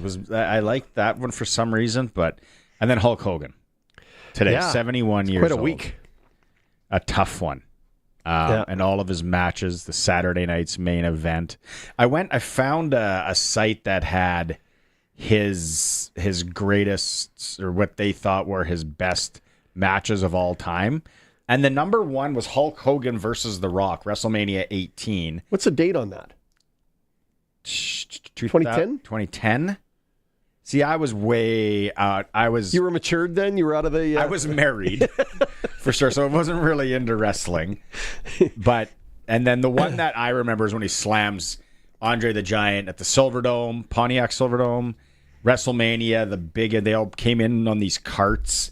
That one was huge. And then there was a cage match when I was flipping through this that I also, Paul Orndorff. He had a real battle with Paul Orndorff. Yeah. Paul Orndorff was an interesting looking fellow. A villain. The Big Boss Man Steel Cage match, 1989. Yeah, the Hulkster. We lose him at 71. Hulk versus Terrible Terry Funk. Seriously? And I would call that sports entertainment, if you will, or athletic. I don't know if athletic entertainment's the right term. It's entertainment without a doubt. But I don't think that WWF will be challenged by WWE from a sheer following standpoint, size of events. It'd be a long time for them to catch up to what they were back in the 80s and 90s. See, I think it's crazy now. You think it's different crazy? Alan, who sometimes steps in and produces here, he's a big wrestling fan. He'd want to debate this. And Maz is a grown man, but really loves still wrestling. Really? He would love to debate this too. I can't get into it at all. Neither can I. Followed all those guys back in the day, but can't get into it now. Sad. We maybe eat your vitamins and say your prayers. I can't believe you guys don't remember him as Thunderlips and Rocky, though. No, I missed the whole Rocky thing. Yeah. All right. Let's continue the Hulk Hogan chat maybe with our friend Glenn Suitor. Time now for press coverage with CFL and Saskatchewan Roughrider legend Glenn Suitor on the Sports Cage. Brought to you by Bronco Plumbing and Heating, where professional service is guaranteed. They'll treat you right. 781-2090. It just dawned on me, Glenn, that you are doing the game with Dustin Nielsen tonight in Calgary, right? Yes, I am. Okay, and Dusty likes to be sneaky and drop in when it was the Stampede Bowl and country music references. So let's challenge Dusty and how many Hulk Hogan references on tonight's broadcast he can drop in. Were you a wrestling guy in the 80s? You're busy winning Grey Cups, but did you watch it? Yeah, no, I really didn't. I know it was very popular though, because I used to have many discussions with people who would come across the restaurant and say, I'm not really a fan of the CFL, but I do love wrestling. And I go, that wrestling, as athletic as they are, it's predetermined. Like you don't have to sit on the edge of your seat. Someone's already decided who's going to win that, right? And I used to get frustrated with that, but hey Sharky, I can't believe you don't know the Rocky reference there, because that episode made the show. I mean, Rocky is now he's a champion, and he's reading the headlines, and he's got all this luxurious cars and house and all that, and he wants to do this exhibition match with Thunderlip, and who was Hulk Hogan, and they start throwing each other around the ring, and that's when I knew that even though it's a movie, and my wife had to keep reminding me, Glenn, it's just a movie, but Rocky is picking up this huge wrestler over his head and throws him out of the ring. Now, there weren't enough special effects for that to happen without him actually picking him up and throwing him out of the ring. Yeah. At that time, Yeah, it was quite the scene, and big part of the movie, because it started to get Rocky back into the I could get my butt kicked out here if I don't be careful. Yeah, okay, I'm gonna go home tonight, watch Rocky 3. Yeah, and then it's got to be out there somewhere. I can find it. We won't let you know. We won't ruin it. But actually, the Mr. T at the end, you might Clubber Lang. That was. I remember that Clubber Lang part. Yeah, Clubber Lang and Mickey get into a little bit of a dust up in the hallway. We'll leave it at that. Oh, I got a big night ahead of me. Big night. Well, more importantly, you can watch it after the football game. Yeah, Glenn, let's go fishing and hunting with Brendan LaBatte. We just had him on. Oh, buddy, I heard you guys talking about it just before I jumped on. I was doing my prep for the game tonight, and I'm going to go back and listen to the podcast because I want to hear what was said throughout that. Yeah, I just that long weekend I had, where I had the one Thursday game this past weekend. Yep. I finally got out in front of Vancouver, just around UBC in that area, and caught a couple of coho salmon. And unfortunately, they weren't. They were the what do they call them? Not the natural salmon, but they weren't farmed? The farm salmon. Yeah. Yeah. You can only keep the farmed one. You can't keep the wild salmon, so we had to throw them back. But still, a wonderful day of fishing. So I'm in. If you guys want to go fishing, I am absolutely in. Fly fishing, trolling, jigging, I don't care. Let's do it. I'm in Euclid in August 19th. See you there. Yeah, we're going out for tuna. So yeah, you're going out tuna. So you're going to be jigging probably. No, trolling. You're trolling. I was thinking of the bottom fish. Halibut. Halibut, yeah, those big halibut. You're jigging for those. But yeah, for tuna, you'll be out trolling, and again, beautiful area. Beautiful. You guys can go fishing. You just let me know what the nearest golf course is, and then I want to come and hang out with that bear. I want to see the bear that hangs out in front of your house. Don't want to hunt it. Yeah, how's the bear? Hang it. Barney, we have a new sighting. Okay, so... Oh, okay. Here we go. Yeah. We should have some sort of breaking news thing here.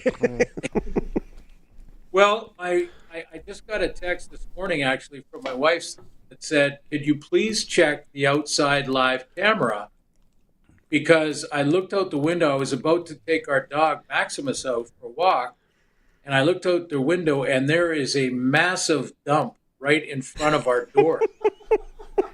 and she goes, I want to know if the bear is still out front because it looks brand new, which I'm sorry, if you're having lunch right now and you're listening in, I apologize for the visual.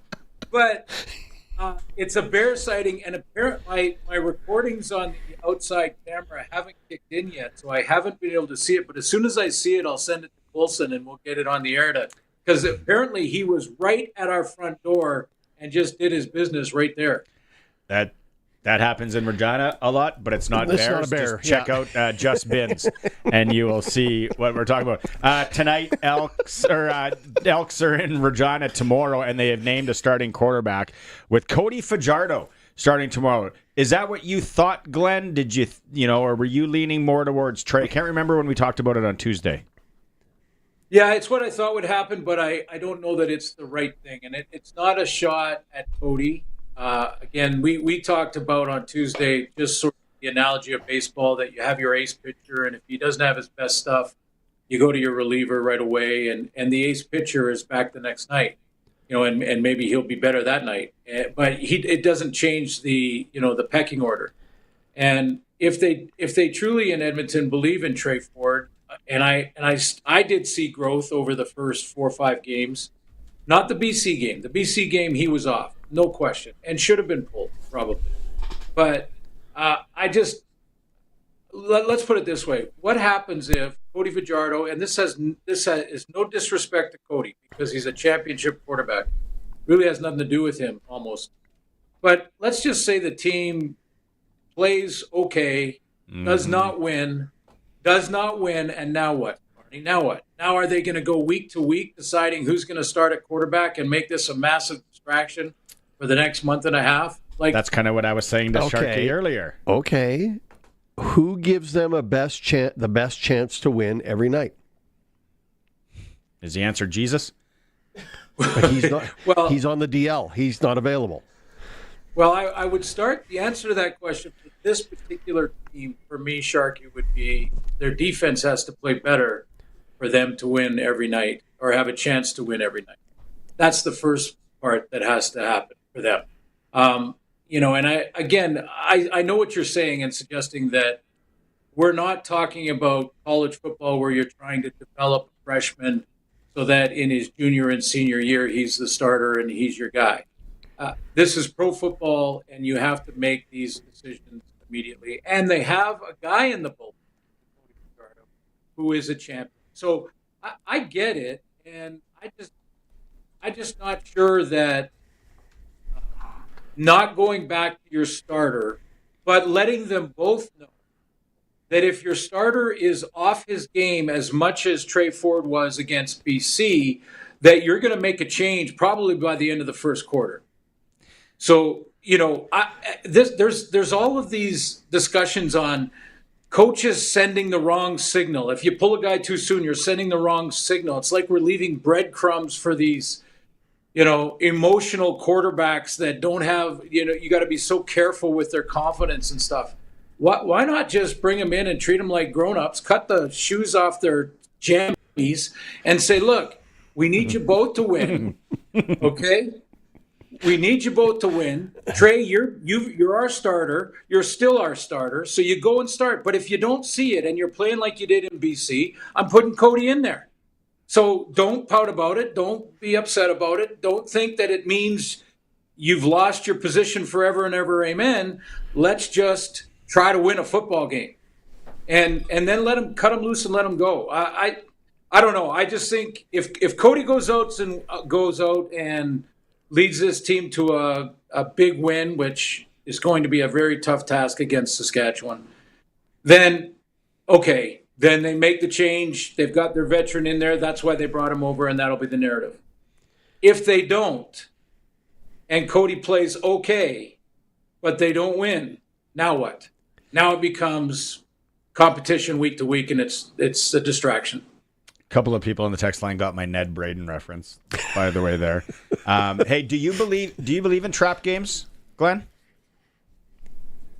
I think you can. I think that players are human, and I think when you're on a roll, sometimes you start to feel pretty good about yourselves, and you start to think, we can show up. It's not a conscious thought, but it's back there. It's just a little bit less hustle, and you probably don't even notice it until you watch the video the next day. But then you think, why was I not quite as fast to the ball there? So I know the coaches remind you, and you try to work on your own level of excellence in your own locker room and things like that. But they're human. So you're winning a bunch in a row, you start to think you're pretty good, and you start to maybe believe you can show up to win. And you cannot in this league show up to win. You better play your best. Would you be shocked if the Elks shut down the Riders' running attack, especially on first down? I'll be shocked if this. It's funny. It's an interesting question. It's a tricky question because the biggest surprise for me in the league might be that the Edmonton defense has underachieved so poorly. Mm-hmm. Like it's this level of underachievement for the Edmonton defense. Look at their personnel, way better than they've been playing. I mean, they've had a quarter here and there. So I wouldn't be surprised if they played better. But the way that Trevor is seeing the game, the fact that Sam Emelis is back for his second game back from injury. First one is always sort of feeling your way through it, coming back off injury. Second one is when you really can kick in again. So I expect an even bigger game out of him. And then the run game. So I guess I wouldn't be surprised for their defense to play better and for it to be a dogfight. But I would be surprised if Edmonton just goes in and shuts down Trevor Harris and this offense. I would be surprised at that. We don't get you again before Friday night. The game in here. I think the Riders run away. I really do. I think I'm looking at a 40-10. 40-15. I haven't seen one of those in a while. Yeah, but I literally... Last weekend felt like that. It did. But it wasn't. It wasn't, but it could have been very quickly, and I think they run away with this one. I think Edmonton is very, very delicate right now, right? They're very delicate, and any little disaster that we see as a bad play is going to be a mind blower for them, and I literally think the Riders run away with this. Am I crazy? Yeah, He's not in the prediction business. No, I just asked if I was crazy. That's not a prediction. But, no, well, I won't call it crazy because I think the part when you said about if something bad happens that it'll just sort of pile on for Edmonton. It's that fight with the everybody's number one enemy, which is self-doubt. And everybody has that. Whether you're on the golf course, Barney, or wherever. You have that self-doubt when you're pulling the club and you're in between clubs or whatever, and you're looking at. You played with Barney? Yeah, I've got self-doubt. Glenn starts when I pop the trunk open and start putting on my shoes. Just to let you know. That's exactly. When you have that 25-yard chip shot you got to make, and you say to yourself just before you swing, I'm really bad at this. That's self-doubt winning. That is self-doubt winning. And then you watch the ball scull right across the green to the other side, and you're still. But that's what the Elks are fighting against right now. The Elks are fighting against that self-doubt. So when something bad happens, self-doubt jumps in and says, see, you're not very good, and you're going to lose again. And that fight is going to be a tough one for them. But here's the thing, and here's why I disagree on the blowout. I think it'll be a dogfight, Sharky, because this is a desperate team.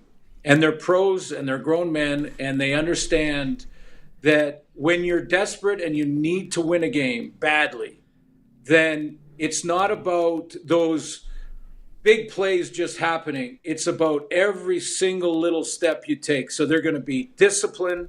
They're going to be in their gaps on defense. They're going to run their routes to the exact part that they are, part on the field that they should be running their routes to. And we'll see if Cody is accurate and puts the ball where he needs to and goes out and competes. So I think it'll be closer because of that, because they're grown men. Listen, everybody's talking about Calgary for this game tonight. You know who beat Calgary? Ottawa. Yeah. Yeah. That's their one loss. Ottawa. In a Cayman Island typhoon. But what do you think about that game tonight? Damian Alford, curious to see, 3 games in a row. I might sprinkle on some sort of prop bet there. What are you expecting? What are you thinking of tonight's game that you're calling? Well, Damian Alford in the last 2 games has 230 yards and 4 touchdowns. 4. He has that 81-yarder. Yeah, and he's a rookie, first-round draft pick. And, I'm going to, in our pregame show tonight, I'm going to do a kind of an inside look, a special telestrator look at some of the things that he does really well. But he's up against Kabion Ento, who is a taller, very good corner for Montreal. So it's an excellent matchup. It's one we'll be watching tonight, and the viewer will be able to see little close-ups of. But he's turning heads, and it's great. I mean, this is the we talked about on Tuesday, Barney. This is sort of the silver lining when a guy gets hurt. And, Clark Barnes gets hurt after a touchdown catch against the Bombers when they played in Calgary. And he hasn't been able to come back from his ankle. And Damian Alford is not coming off the field, so they're going to have to find another spot for Barnes. I'm looking forward to the game tonight. So am I. Big time. Yeah. And say what you want, and people that are cool, and it's like, okay, put a little wager on. Sit back tonight and watch an interesting matchup. And I expect McLeod Bethel-Thompson to move the ball. Really? Yep. Yeah. Okay. It's just one of those things. We got anything else? No, that's. I've already told that I'm not crazy, so I'm going to go with that. I texted Dusty to just say, how many Hulk Hogan references can you put in tonight's broadcast? And all he texted back was brother. So I'm looking forward to that more than anything tonight. Glenn, have a lot of fun. Send us that bear video. Yes. By the way, and we'll send you some just bins ones from Regina. We'll compare. You got it. As soon as it's up on my phone, I'll send it to you guys because I don't know what it'll look like. Maybe him squatting in front of my front door. That's not going to be fun. But we'll see. It'll still be good. It'll still be good. Have a good weekend. We'll catch up next week. Thanks, guys. Thanks, Glenn. Press coverage with Glenn Suitor for Bronco Plumbing and Heating. Professional service is guaranteed with that crew. They're going to treat you right. 781-2090. You don't like that? You don't like Montreal having a sniff tonight? I don't see it. I really don't. Well, then you go the other way, and I'll go Montreal. Montreal to cover, or really out on a limb in Montreal money line. I've already placed the bet on the Stamps. Yes. All right. Yeah. Well, let's go to break. We'll come back. We got so much to talk about, and we got Clutch Performer. It is a Sportscage, streaming at sportscage.com. Rider Nation lives on 620 CKRM. I'm Dave Thomas, voice of the Saskatchewan Roughriders. Tomorrow is game day as the Riders take on the Edmonton Elks. Countdown to kickoff with Justin Dunk and Tegan Whitco's at 4. The pregame show's at 6, and kickoff with Luke Mulliner and I is at 7. Saskatchewan Roughrider football on the Cooperators Rider Broadcast Network is brought to you by the Cooperators, Saskatchewan Party Caucus, and Vaterstad. Stream every moment of Rider football at sportscage.com. 620 CKRM on location. It's a beautiful day to be out in your neighborhood, and I'm over at Souls Harbor Rescue Mission, 1632 Angus Street. Kathy Ingram, great volunteers that have come out to help. How do we support a meal as a business or a community, and how do we volunteer? That's a great question. We have a great group of volunteers here tonight helping us serve dinner. So if you want to come out and help volunteer any of our meal times, jump on our website at shrmsk.com, sign up to volunteer. You can also go on there to sponsor a meal so that your company gets recognized for paying for one of our community meals. And who's our sponsor for today? Today we've got LS Security and Sherwood Co-op sponsoring tonight's dinner. Perfect. And if you're in the neighborhood, stop by and see how this well-oiled machine works. Again, located at 1632, it is Souls Harbor Rescue Mission celebrating their 35th anniversary. On the farm, dirt doesn't just get under your fingernails. It runs through your veins. Your equipment is just as tough. You bought it for its rugged dependability and efficient operation. To keep your machinery running as good as the day you bought it, you want genuine AGCO parts, fluids, and filters from Nick Service. Their friendly parts staff has what your equipment needs to keep it running at the top of its game. Keep it genuine at Nick Service, your local genuine AGCO parts headquarters. We asked Gordon how he started investing with Brian Gawley at Smart Investing Solutions. We phoned them and met with them, and we went through different options, what was going to work for us, and it's been good ever since. Overall, he's done very well for our investment. Don't guess with your money. Call Brian at 306-546-2533. SmartInvestingSolutions.ca. The ball is snapped. He scans the field. He's going deep. What a play! Rider fans, make your own great play by going to riders5050.ca. You can now buy tickets for every Rider game, home or away. You can also sign up for the 50-50 Club and never miss a draw, including the weekly loyalty and early bird prizes. All proceeds support amateur football in Saskatchewan, equipping the heartland, and just maybe score a big win. Get your tickets today at riders5050.ca and go Riders! Riders 50-50 is presented by ISC. So, since that little ding on my car last week, I don't know where to take it. I don't even know. That's easy. Take it to Regina Motor Products. Who said that? I did.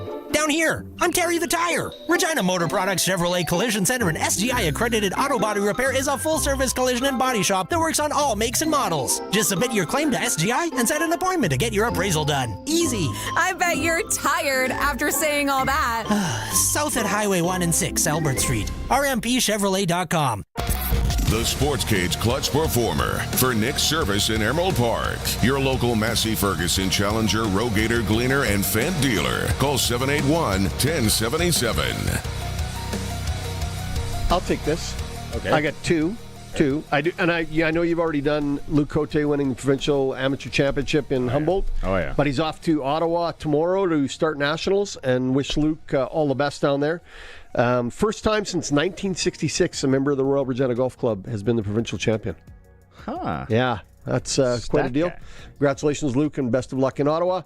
The other one is to the Regina Red Sox management. Had a meeting with our good friend there, and he said they've lost their all their starting pitchers have signed pro contracts, so they had to airlift in a bunch of pitchers. They've got 7 games over the next 4 days, 3 doubleheaders coming up, a bunch of new arms in the rotation, so look out.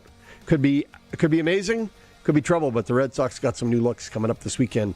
So good job for them for finding more bodies. They have a stretch of double headers like Friday, Saturday, Sunday. Yeah. Yeah. Never even heard of that before, but they got to get them in. So, yeah, go Sox. It could be 936-6262. Can you pitch for the Red Sox this weekend as they play? You got to be under 25. Yeah. Is that the rule? That's the rule, yeah. Clutch Performer for Nick Service in Emerald Park, your local Massey Ferguson Challenger, Rogator, Gleaner, and Fendt dealer. Lots to talk about with the Riders when it comes to that. We got some Trevor Harris clips coming up here right away, but just in the text messages with Hulk Hogan passing away, a couple of people, I think one was Dan and one was Rich, that they were massive fans of The Ultimate Warrior.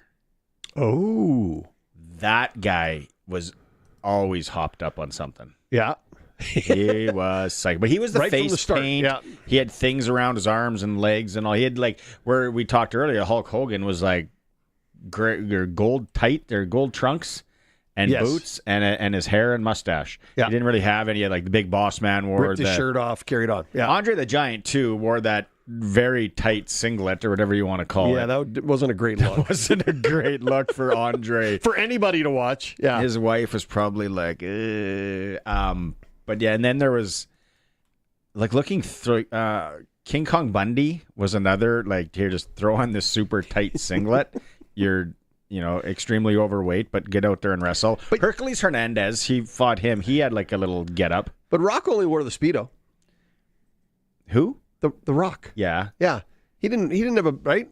True. Right? Roddy Piper had to get up. He had to get up. He had the kilt, right?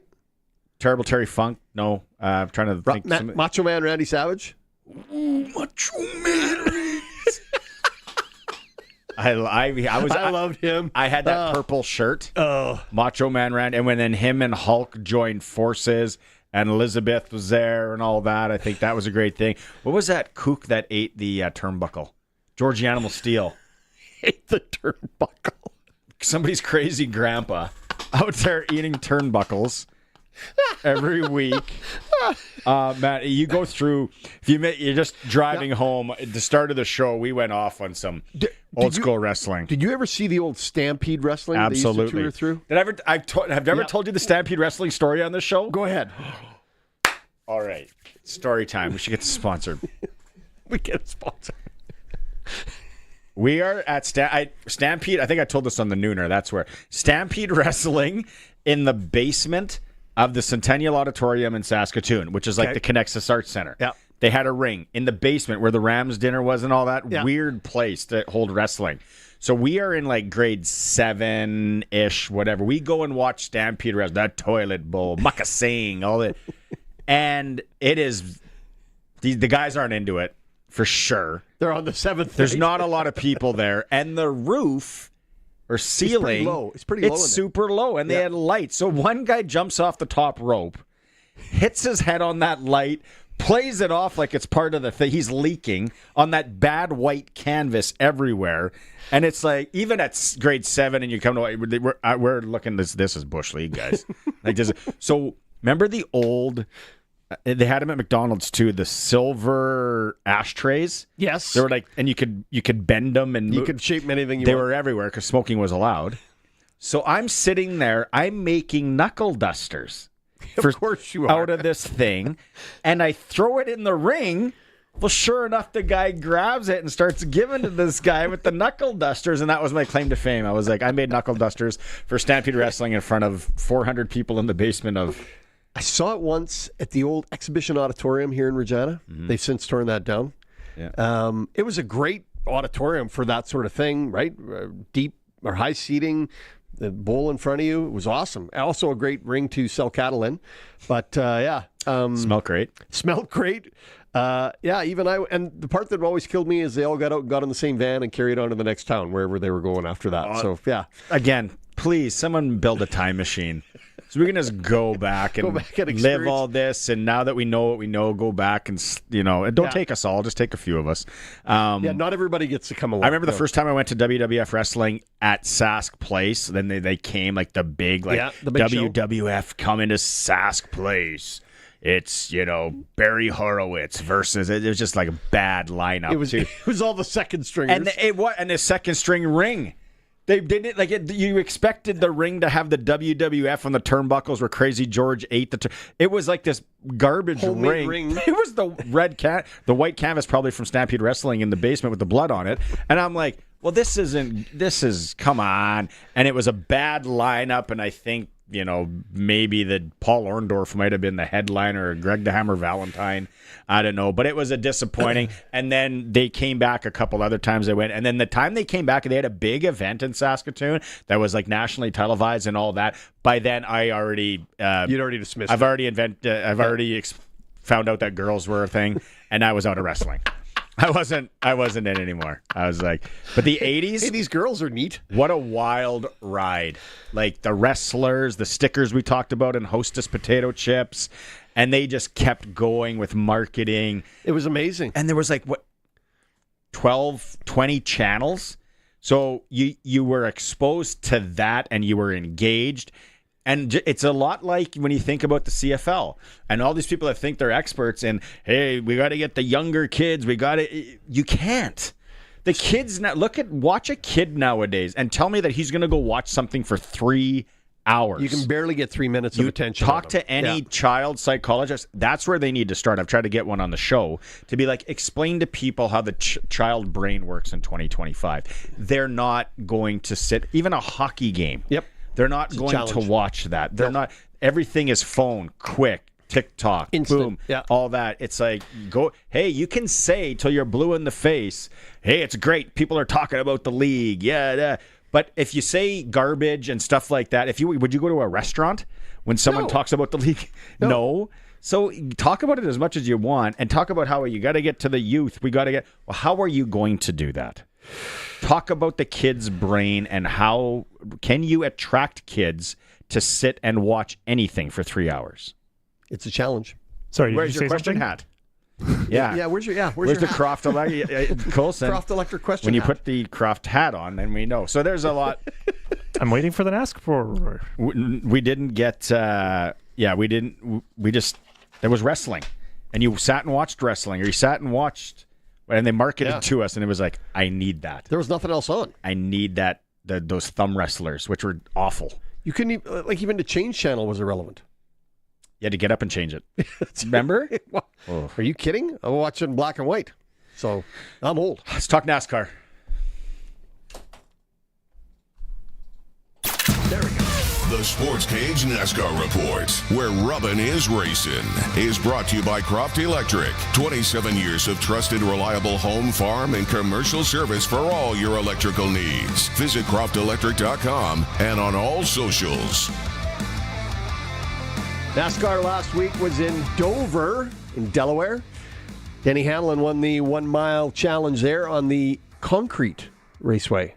So a bit like driving on Winnipeg highways. Oh, yeah, we got such beauty highways here. No, ours are potholes. Ours are potholes. Have you driven under any of our underpasses lately? No, I try to avoid those at all costs. For Hamlin, I think that's the third win of the year for him. He was the fastest lap. Did not lead most of the race. Elliott did. Elliott led 238 laps. But Hamlin was the winner in the end. William Byron was right there with him, skidded out on the second last lap, and Hamlin got through for the win. Hamlin was already in the playoffs as he'd won earlier races in the season.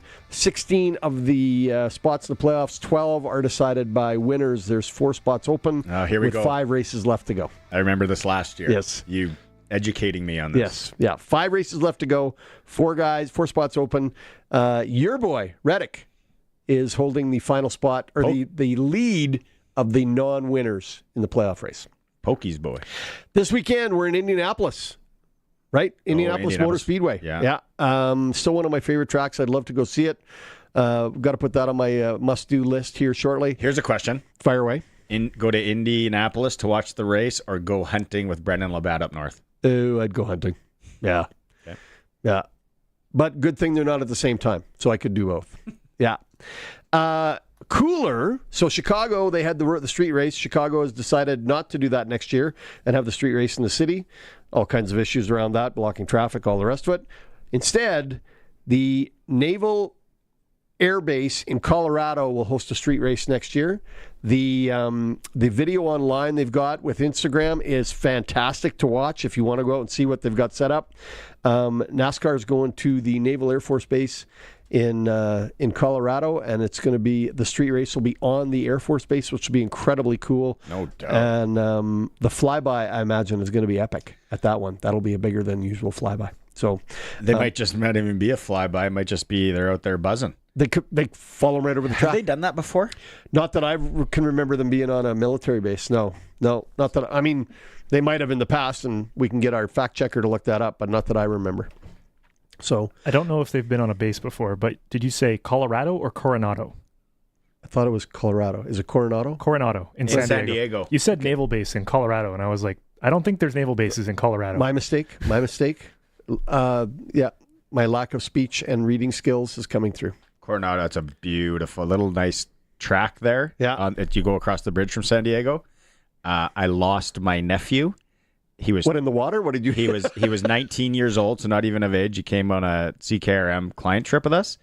Took him to San Diego. Went to the bar. He got in, and I didn't know where he was. He woke up he was partying on the naval base. Is it possible to make that a CKRM client Sportscage trip to the NASCAR race and golf in San Diego? You're onto something. Hey, could we do that? Like, that would be epic. We need a travel agent to start. Well, we've got one. Crofty would be involved. How about a job that he did last week, filling in for you? I heard he did well. Yes, so comfortable. Yeah, I heard he did very, very well. I'm sorry that I missed it, but yeah, it was radio only. Yes, so people didn't get to see him. He's very handsome. He's fit. He was very fit. He came in and he got his swole on. I was like, did you do push-ups before you came on? No, they're just like always like that. Yeah, he wakes up in that shape. He did an awesome job.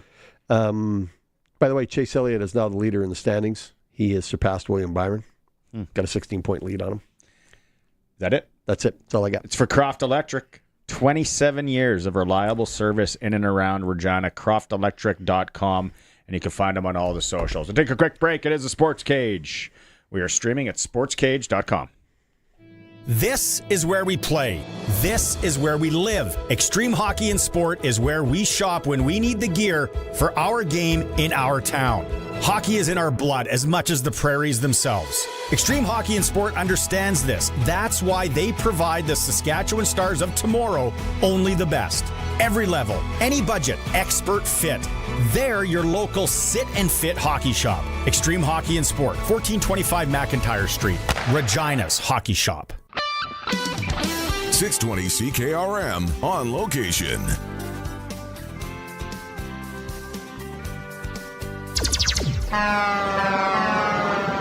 YAC Auction has the equipment that you need for your farm. Bid on a great selection of farm equipment July 24th to the 29th, including tractors like a Versatile 375 4-wheel drive, Claus 810 front-wheel assist, Claus 840 front-wheel assist, and a Massey 8670 front-wheel assist tractor.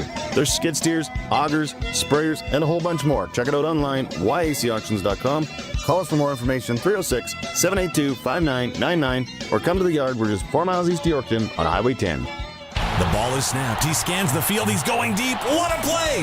Rider fans, make your own great play by going to riders5050.ca. You can now buy tickets for every Rider game, home or away. You can also sign up for the 50-50 Club and never miss a draw, including the weekly loyalty and early bird prizes. All proceeds support amateur football in Saskatchewan, equipping the heartland, and just maybe score a big win. Get your tickets today at riders5050.ca and go Riders! Riders 50-50 is presented by ISC. Look over here, apples. Now look over here, oranges. Let's compare them. Hey, you can't compare apples and oranges. What you can compare is Freeze Tallman's pricing on decking, railing, and fencing to all the big box stores.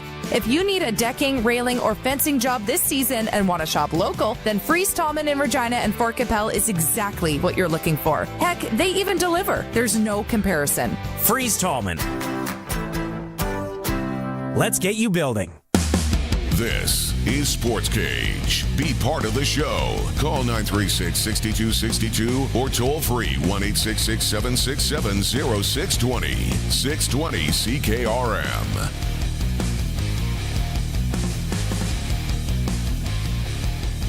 Welcome back, brother. If you're eating your vitamins and saying your prayers like all the little Hulkamaniacs, we lost the Hulkster at 71 today. Riders, Elks tomorrow. Cody Fajardo making his first start in Regina, in Saskatchewan, since he departed. You like the play. I do. I think it gives Edmonton the best chance to win. I'm on the side of Glenn Suitor, where now I think you're making it worse by kind of, it looks like, giving up on Trey Ford. But, we'll see. And I really think Trey Ford would have given him the better chance to win just because of his schoolyard run around crazy. It's probably not, the longevity isn't there, and maybe there's some more stability with Cody, but I think the Riders defense will feast on him. Yeah, I think they're going to feast, period. Didn't matter who was in there. Trevor Harris almost 400 yards last week. We would expect a big game from Harris again. And what's the receiver of choice tomorrow? Could be anybody. They've all had great games. He spreads it around pretty good. Keyshawn Johnson. Watch it. You like that? Book it. Keyshawn Johnson, anytime touchdown. I'm going to take it. But Trevor Harris talks about what he's expecting from the Edmonton defense. You know they're going to play hard. You know they're going to give us different looks that we haven't seen before, and we're going to give them looks they haven't seen before. Just pro football, that's how it works. And tons of respect for J.C. Sherritt. He's a tremendous football mind, Hall of Fame player. Had a lot of fun playing against him. And shoot, we know that they've played well in games. You know, it's not like people are just dog walking these guys. These guys are good football players, and they've played well in games. They've held up really well, and sometimes, you know, they've just been on the field a little bit too long, you know, and get put back on the field a decent amount. And so it's our job to make sure that we can kind of keep them on the field and try and see what kind of looks they're trying to give us. Give our defense a break, do what we need to do to, you know, finish in the red zone, those sorts of things, you know, that I kind of talk every week. I feel like I'm a broken record, but it's just about us, you know, making sure we're executing because we know they're good. They're a good defense. Yeah, we're not going to make any mistake about that. He brings up a point, J.C. Sherritt, which was here last year coaching. He's now back with the Elks where he played. It's a good point. What was your take on Mario Anderson? Oh, sorry, go ahead. Well, I mean, Glenn made the point that Edmonton's defense has got to play better, right? So J.C. Sherritt maybe rise to the challenge and get that defense ready to play. I don't think that Edmonton is in any position to beat the Riders. I'd be the most shocked guy on the planet if it happened. I do think if they have a chance, it's because Cody Fajardo is going to be the quarterback, and he's a quarterback that's going to run the play, not run sandlot football, which I think is what they get out of Trey Ford. Running back Mario Anderson is now in the fold. He's in. He's playing tomorrow. Trevor Harris on if Anderson can pick up where he left off at training camp. Yeah, absolutely. And, you know, I know the brass upstairs really loved Mario when he was here and before he got here. And, you know, we had some good running backs in training camps. So the fact that he was the one they held on to, I should tell you guys everything you need to know about him. And to me, I always talk to the running backs anyway. I'm always, you know, telling them, making sure we're on the same page because if we screw up, at least we screw up together, sort of a situation, no matter if it's their route, you know, the side of the run or, you know, if they're check protection, if they're getting out quick or what their mindset is, you know, we always kind of check them with one another. And so he's been razor sharp this week and excited for him. I'll get to your prediction later. Well, you already said you're expecting a 30-point spread. So you're going to hammer the Riders. I'm going to hammer the Riders. 10 points or whatever they're getting? Yeah. Okay. Yep.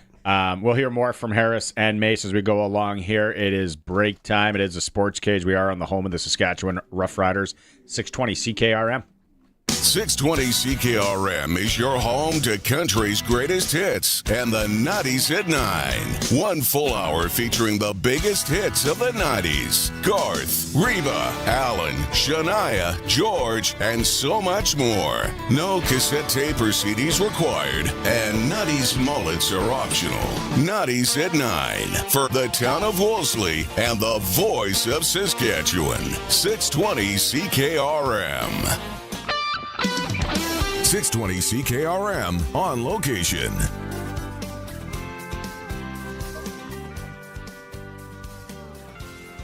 Hi there, it's Gloria Evans. 620 CKRM is on location, and location is 1632 Angus Street in Regina, Souls Harbor Rescue Mission. And Kathy, we're kind of like we're out in the middle of a field here now. What a crack team of people you have working to feed the folks that are coming through here for our supplied meal.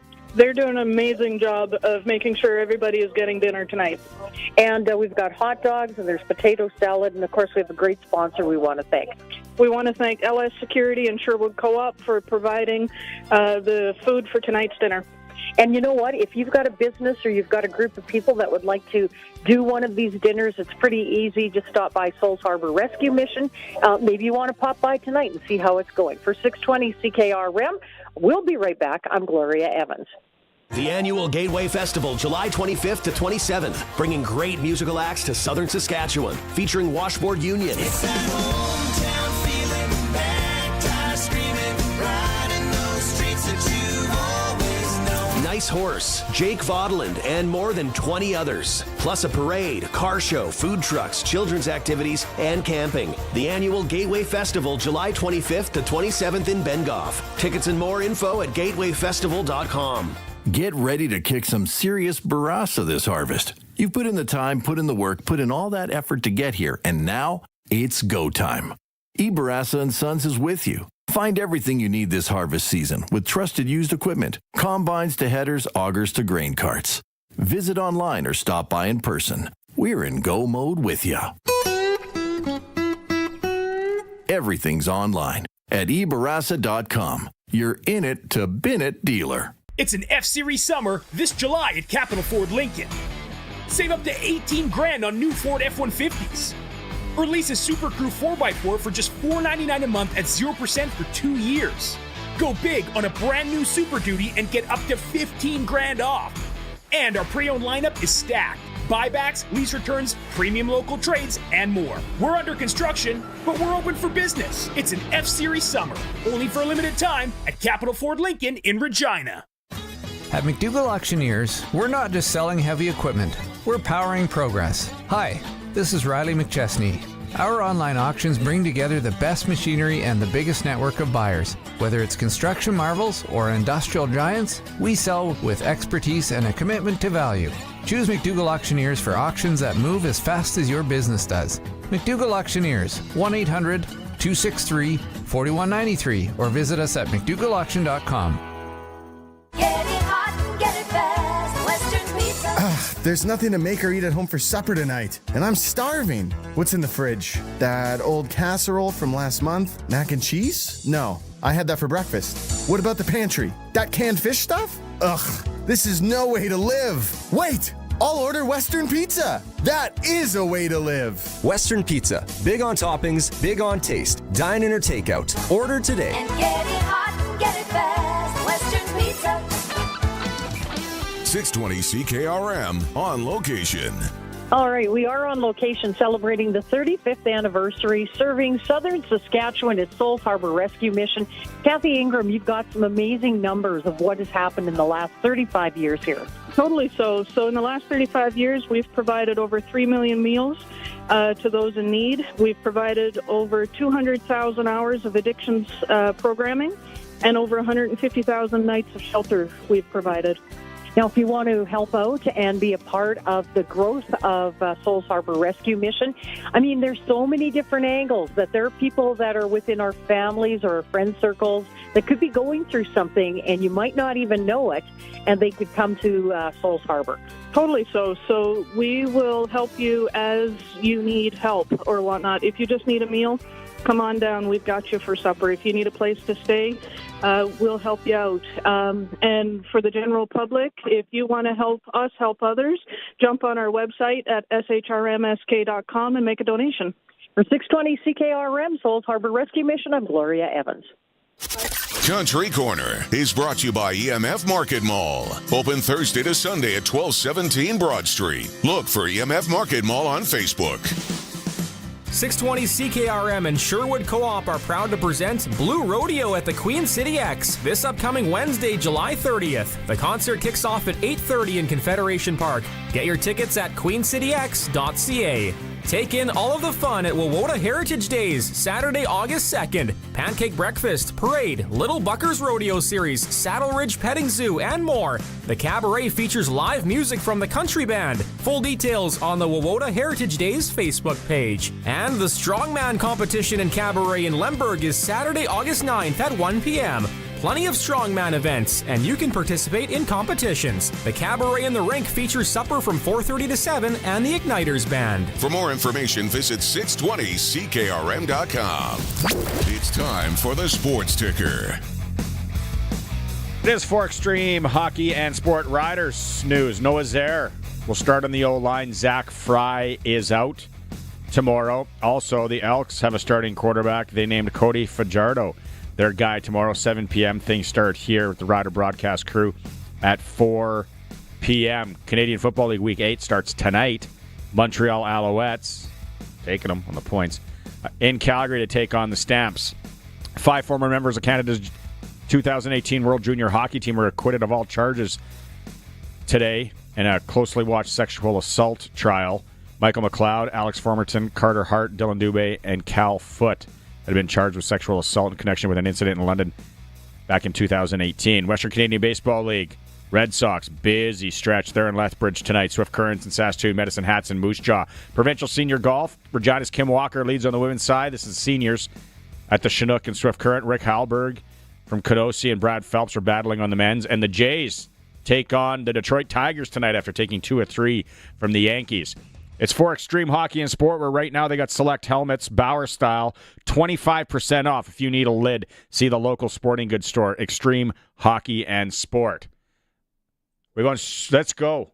Phone lines. Guess who we're going to talk to? I'm going with Brian Floyd Raymond. Springs. Brian Raymond. Here we go. Game day tomorrow. Brian, people coming in. Bring your sticks. Play a little golf before the game. That is an absolutely fantastic idea. The weather looks like it's going to be cooperating, so by all means, if you're coming in early, we got openings tomorrow afternoon. If you want to come out and play Saturday, hey, we got room for you. Brian, with the middle of summer, the heat of summer, if you will, coming up, what's the best advice you give for golfers coming out to the golf course? Stay hydrated. And I don't mean beer. Oh, all right. Well, what else do you sell? Nice try, Sharky. No, and hey, you know what? This is a really sunscreen is another big thing. I mean, you're out in the middle of this. Sometimes when you're playing, you don't realize just what's going on, but your skin's frying when it gets really. And these days, we're limited protection.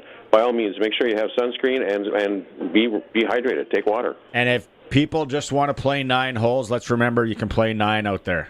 Well, you know what? That's been happening quite a lot lately because of when it's really, really hot or because of the smoke. Folks come out and they just want to play 9 holes. We have a 9-hole rate any time of the day, so make sure you check in with us. When you check in, just let us know that you want to play 9 holes. There we go. How do they find you, Brian? Give us a call at 306-543-5050, and you can book online at flowingspringsgolf.com. Give us a prediction for the game quick. I think the Riders are probably going to win by 2 touchdowns. 2 TDs. I got more than that, Brian. All right. Yeah. You might be right. Yeah. All right, Brian, thanks so much. If you want to golf, look up Flowing Springs, like he said, and check out the deals. And every day there's a special after 6 p.m. I love that one to walk the golf course. Yeah. You can't find a better deal to golf, so have fun doing that. Hour 3 is going to start with a Rash Madani. It is a Sports Cage on the home of the Riders, 620 CKRM. We are 620 CKRM Regina, a Harvard media station. Good evening. It's 5 o'clock. I'm Corey Atkinson from the SaskToday.ca newsroom with your 620 CKRM news for Echo Sound in Fort Qu'Appelle. Stay connected with the new cell phone from Echo Sound. Call 306-332-6711. Early Thursday, Punashai RCMP were called to the Muskowaquan First Nation about an armed person at a home. At about 2 a.m., when police got there, someone fired a gun and hit an officer. That officer was hurt but is expected to recover.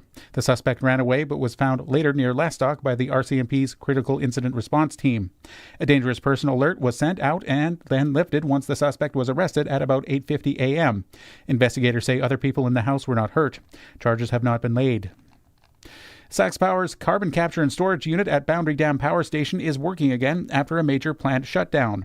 From April to June, the CCS unit ran about 12% of the time and captured just over 25,000 tons of CO2. The work included repairs to towers, compressors, and a detailed pipeline check.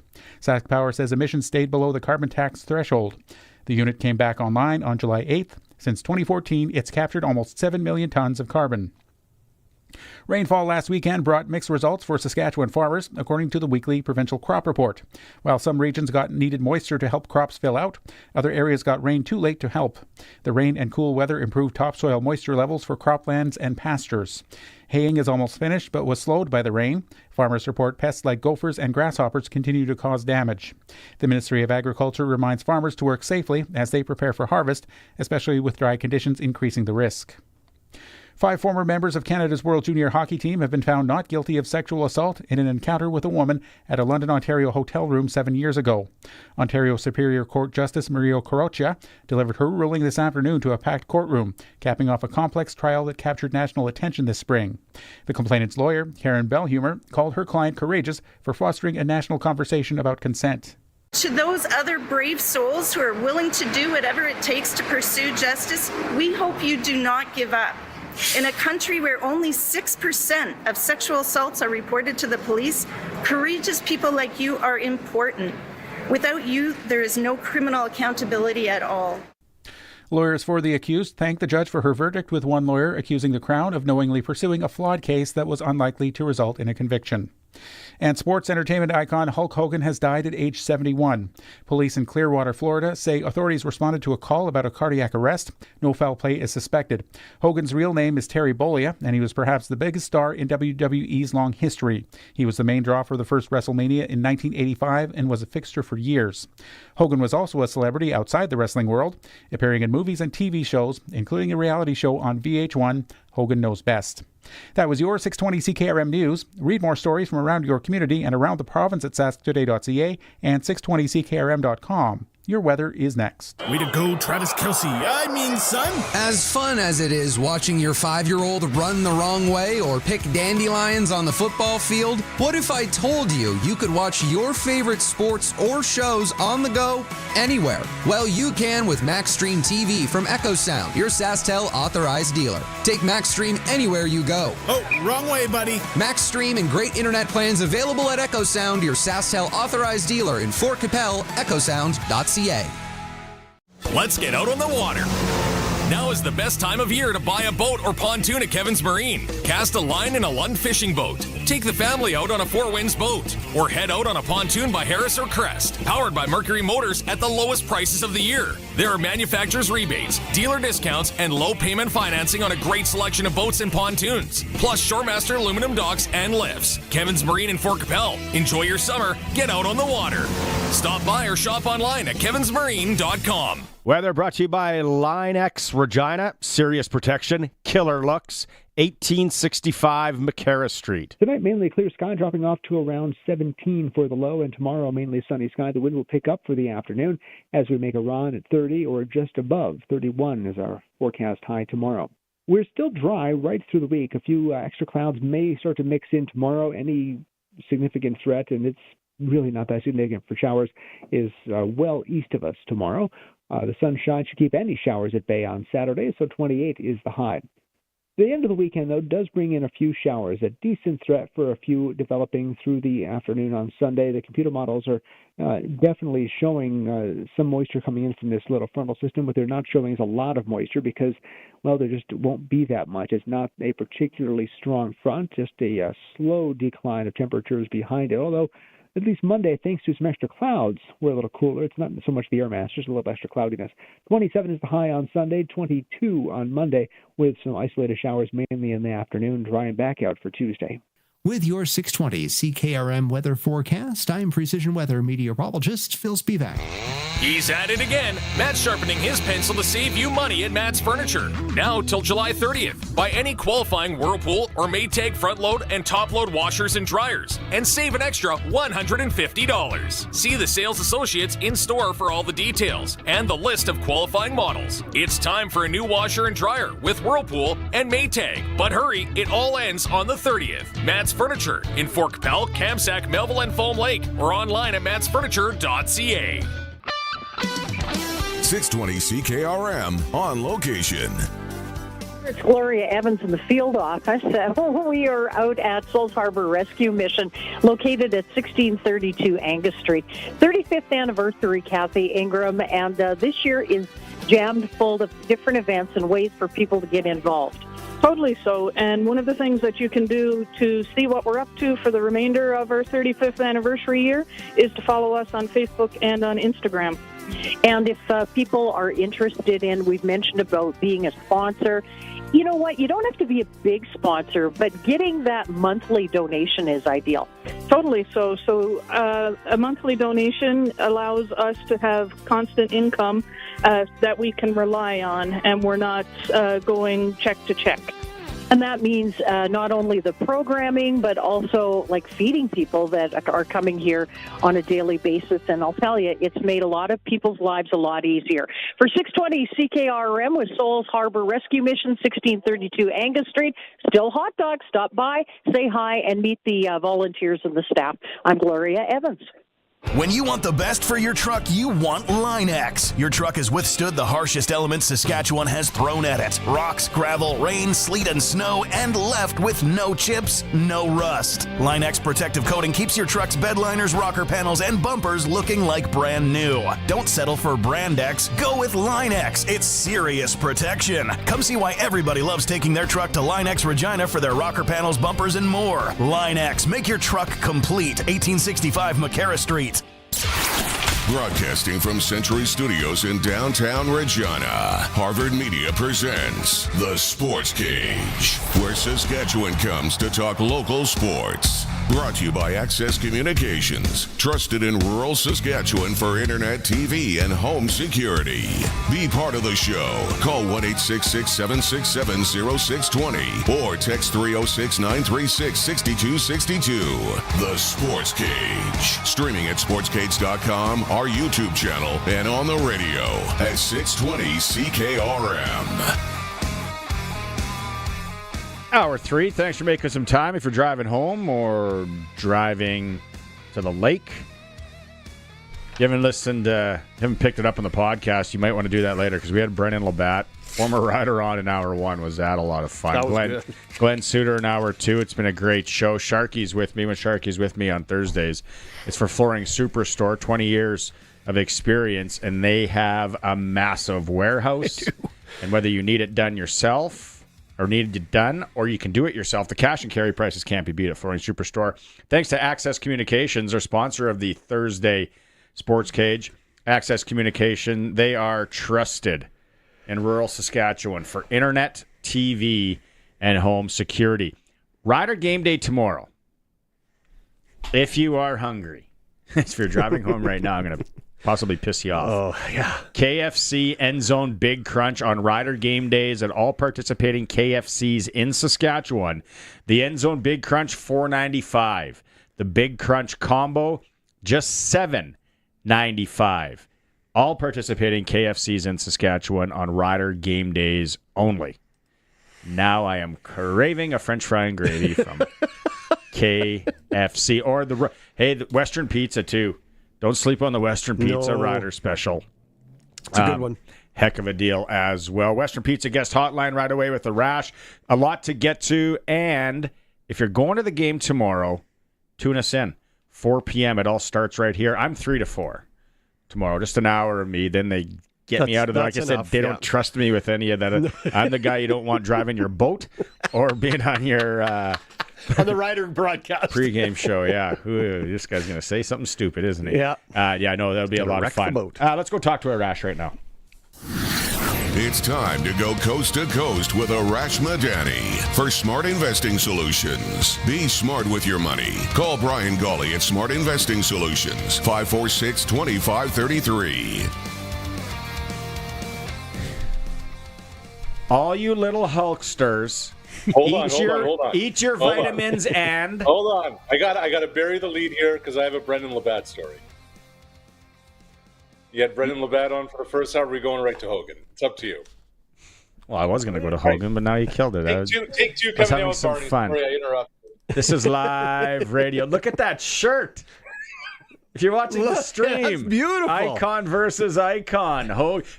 The cage match or Pontiac Silverdome, which was your favorite?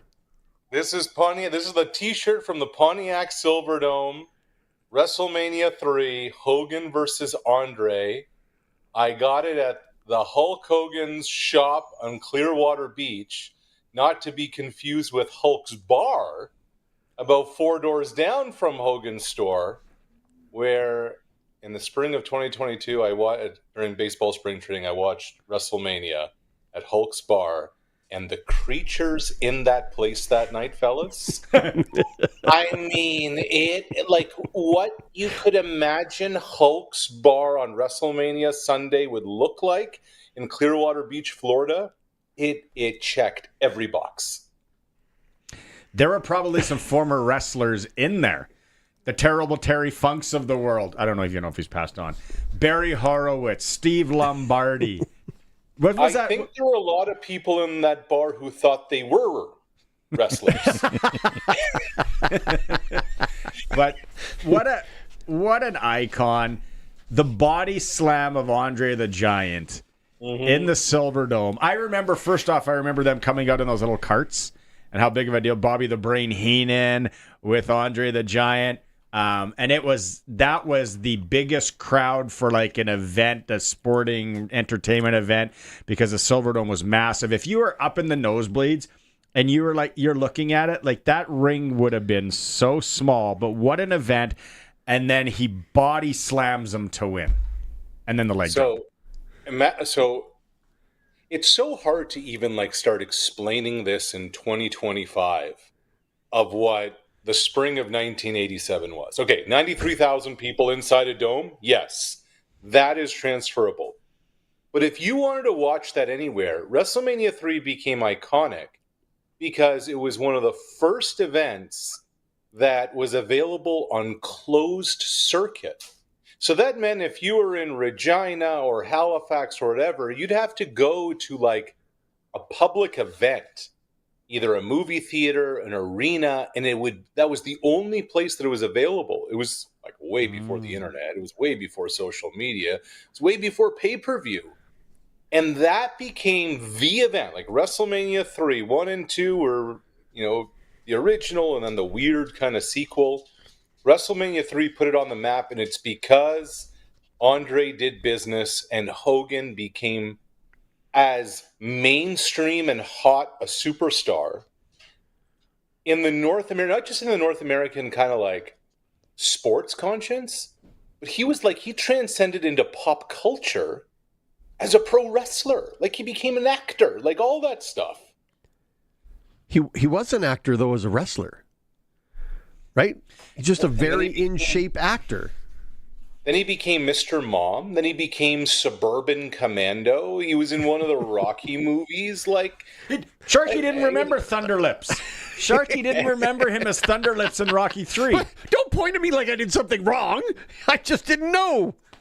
But he was on like Saturday Night Live. He'd be on those late night talk shows when nobody would be on, like no wrestler would be on late night talk shows. And then Vince McMahon wanted, like, think about what wrestling had been forever up until the late 80s. It was a territory-based area. Yep. Every kind of region had its own thing. Vince McMahon and Hulk Hogan made wrestling national and made the WWF at the time, now WWE. So, I don't know.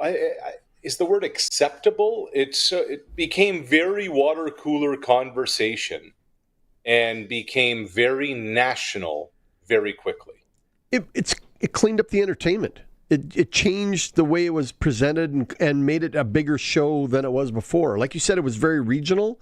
They all got in the 15-passenger van and drove to the next city for the next show. This became a bigger entertainment piece and put on better. The thing that I want to get Arash's take on was we were talking, and I remember many a nights I brought up the fact that if you could, I would look in the TV guide that would come out in the shopper on Tuesday paper to find out if there was going to be a Saturday night main event, because you never knew when it was. There was no structure to life back then. You just looked at something and be like, oh right, there is one. Let's plan a sleepover at Ken Stanton's house. That was what we did. And then we drank peach juice and ate potato chips and watched Saturday Night Main Event. And it was so we had all the wrestlers and all that. Nowadays, Arash, to try my 14-year-old or 12-year-old or any of their friends to be like, hey, sit down and watch an hour of wrestling. Sit down and watch an hour of anything is so difficult. That's why these people that think it's like, hey, we're talking about the CFL, we're going to get younger fans. How? Kids ain't going to watch 3 hours of football. Tough break. So look, I'm in my mid-40s, okay? This is how ridiculous this all sounds to somebody who's under the age of 30. I go into my brother-in-law's, their spare room / office, whatever you want to call it. And what's his name? His name's Kyle. Kyle. Kyle didn't shed a tear today, by the way, because he was a Macho Man Ultimate Warrior guy. So Macho Man Randy said. So I go into the spare room, and you know how some people have bobbleheads and some people have, I don't know, mini helmets or whatever your whatever your collection of choice is, he's got a collection of Randy Savage and Warrior. Remember those wrestling dolls? Like the closest thing, we didn't have video games. Those wrestling dolls, he's got a dozen of each guy. I'm like, Kyle, that's the coolest thing I've ever seen. Here's the story. Okay. At my mom's house in Saskatoon, Riversdale, Saskatchewan, she tells me every other time I'm there, hey, you got to take those suitcases and take them to your house. You got a 5-bedroom house and it's just you. I have every single one of those wrestlers. And the last one that I couldn't get, and I remember this day vividly, and I found it at a garage sale. I'm like in grade 8. Jimmy Superfly Snuka. I could never get him, and I got him. Big John Stud, my buddy's sister stole it from me. Big John Stud. Ken's sister stole it. Why did she steal Big John Stud? Because he didn't have it. And then all of a sudden, about a month or two later, this is a true story. A month or two later, Ken has a Big John Stud. But it had a pen in the teeth. And I looked at it and I'm like, that's mine. Your sister stole it. No, she didn't. But I think that was the end of our friendship, actually. You broke up. I have every single one of those wrestlers. And the thumb wrestlers, although we bought it, we got sucked in. Those were stupid. And yes. I have Hulk Hogan in that, and I think Roddy Piper. Well, the hot rod Roddy Piper was like him and Hogan. Those were the two main ones that everybody had. You had to have Piper's Pit. Remember the stuff that used to go on there? Of course, talk about Snuka. Also, like, remember that whole era? The Honky Tonk Man, Hacksaw Jim Duggan, the Iron Sheik. Like this is. They did storytelling before storytelling was on Vogue. Big Boss Man, Kamala. Let's shout out Kamala. All you Kamala fans out there. What? Don the Rock Morocco. The British Bulldogs. Yes.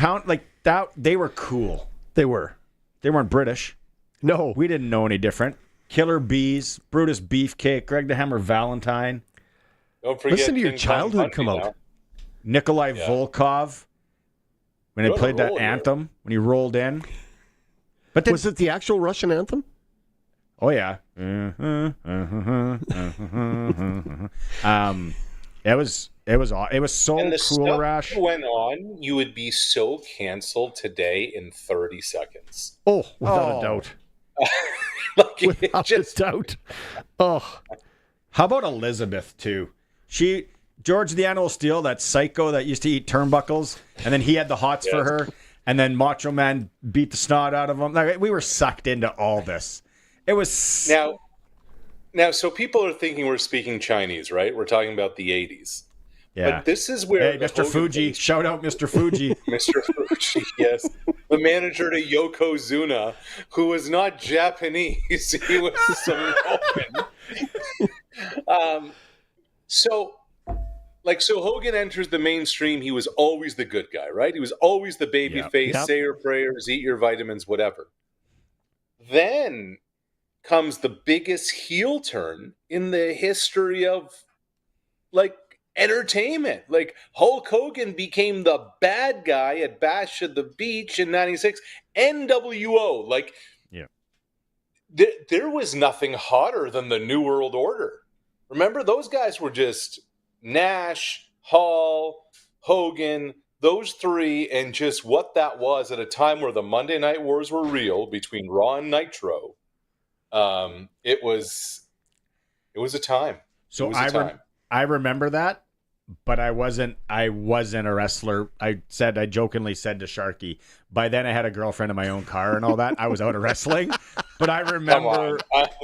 Objection, Your Honor. Objection. I'll take the under. I remember. All right, 96. No way, Jose Canseco was I rolling. Jake the Snake Roberts. We just had a text. Nice. Jake the Snake. Yeah. Talk about things that would be canceled nowadays. You couldn't whip open you couldn't take a python to the ring with 30,000 people. Speaking of being canceled and whipping things out, how about ravishing Rick Rude? What a stud. Him and Honky Tonk Man together in the same facility. The Canadian earthquake. That ring. You got a text message in. That rings a bell.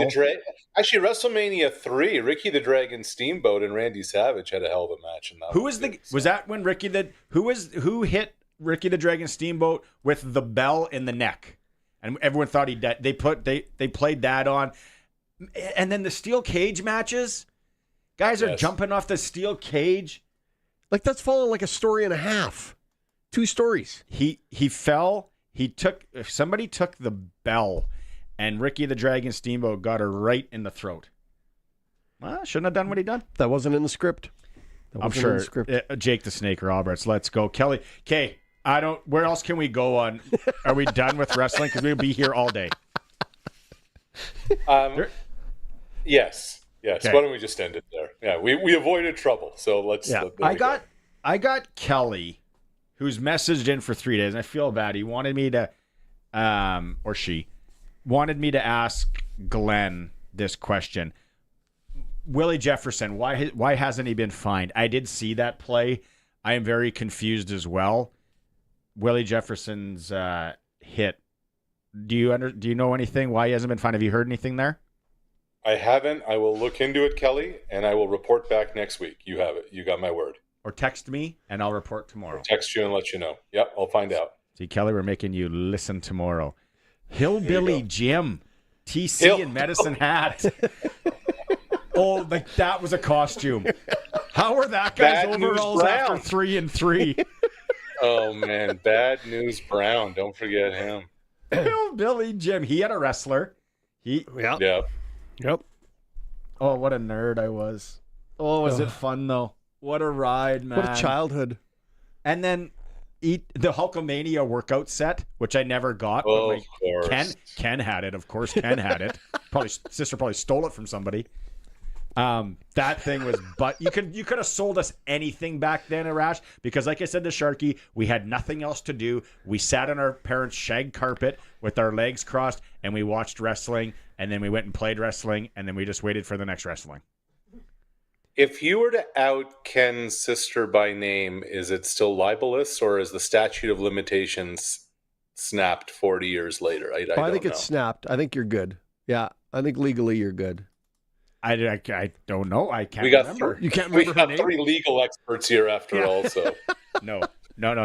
I don't. Tomorrow, Cody Fajardo is going to throw footballs at Mosaic Stadium and in Regina for the first time since leaving. Did that one surprise you? It did. And it has nothing to do with what has happened on the field for Edmonton this year. It has to do with how early in the season it is. And this is what I mean by that. Yep.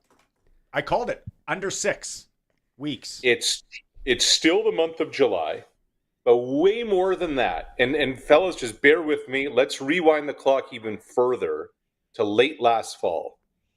If you were involved in the GM search for the Elks, remember, they cleaned house at the end of last season. Yep.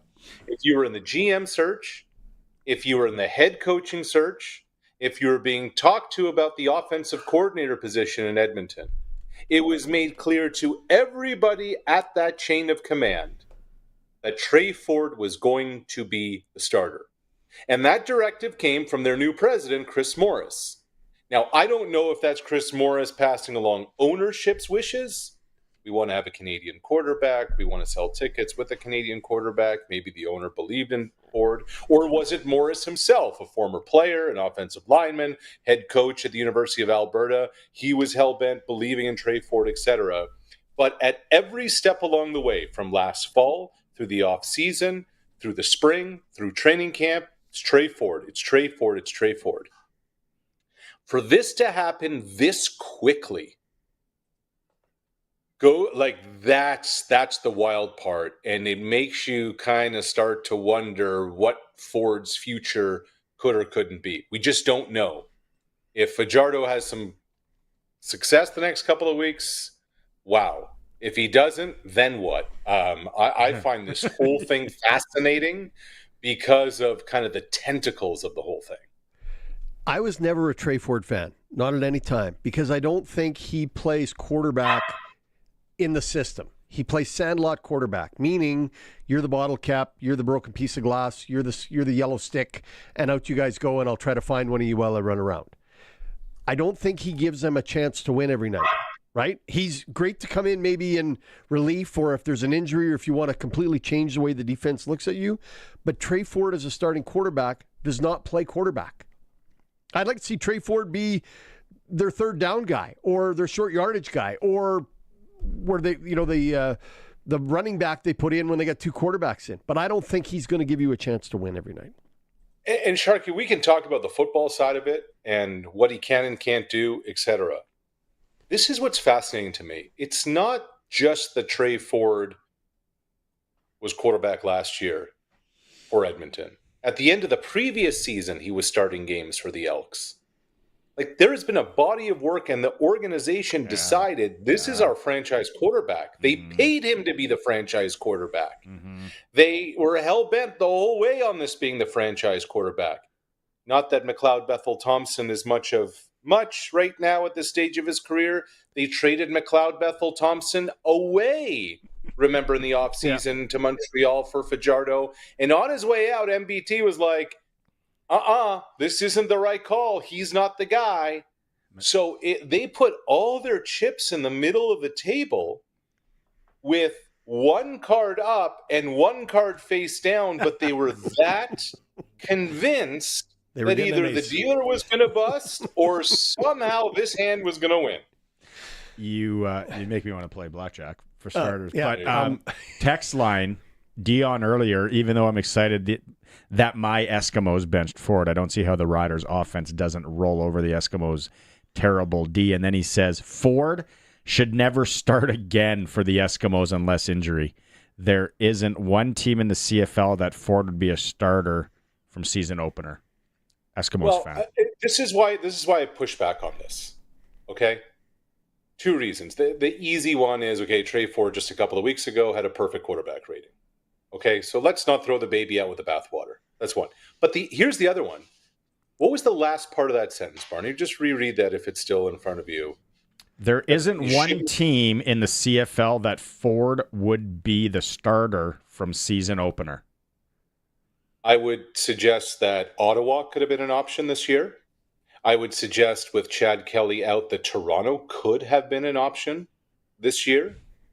I would say right now there's another, like in Montreal today, not the start of the season. Davis Alexander was obviously the guy. Right now, would you rather, honestly, Trey Ford or McLeod Bethel Thompson if you're the Alouettes right I'm taking McLeod Bethel Thompson to beat the Stamps tonight. Yeah, I'm betting against that, by the way. Yeah. Not a big bet. Just to keep it interesting as I look through all my wrestling posters. That's right. As you say your prayers and eat your vitamins. Oh, brother. I texted Dusty to see how many Hulk Hogan references he can plop into the broadcast tonight. So see if he's up for the challenge. It'll be interesting.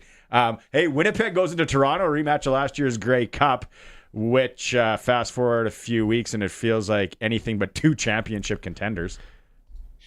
And I'm telling you, Winnipeg doesn't look right.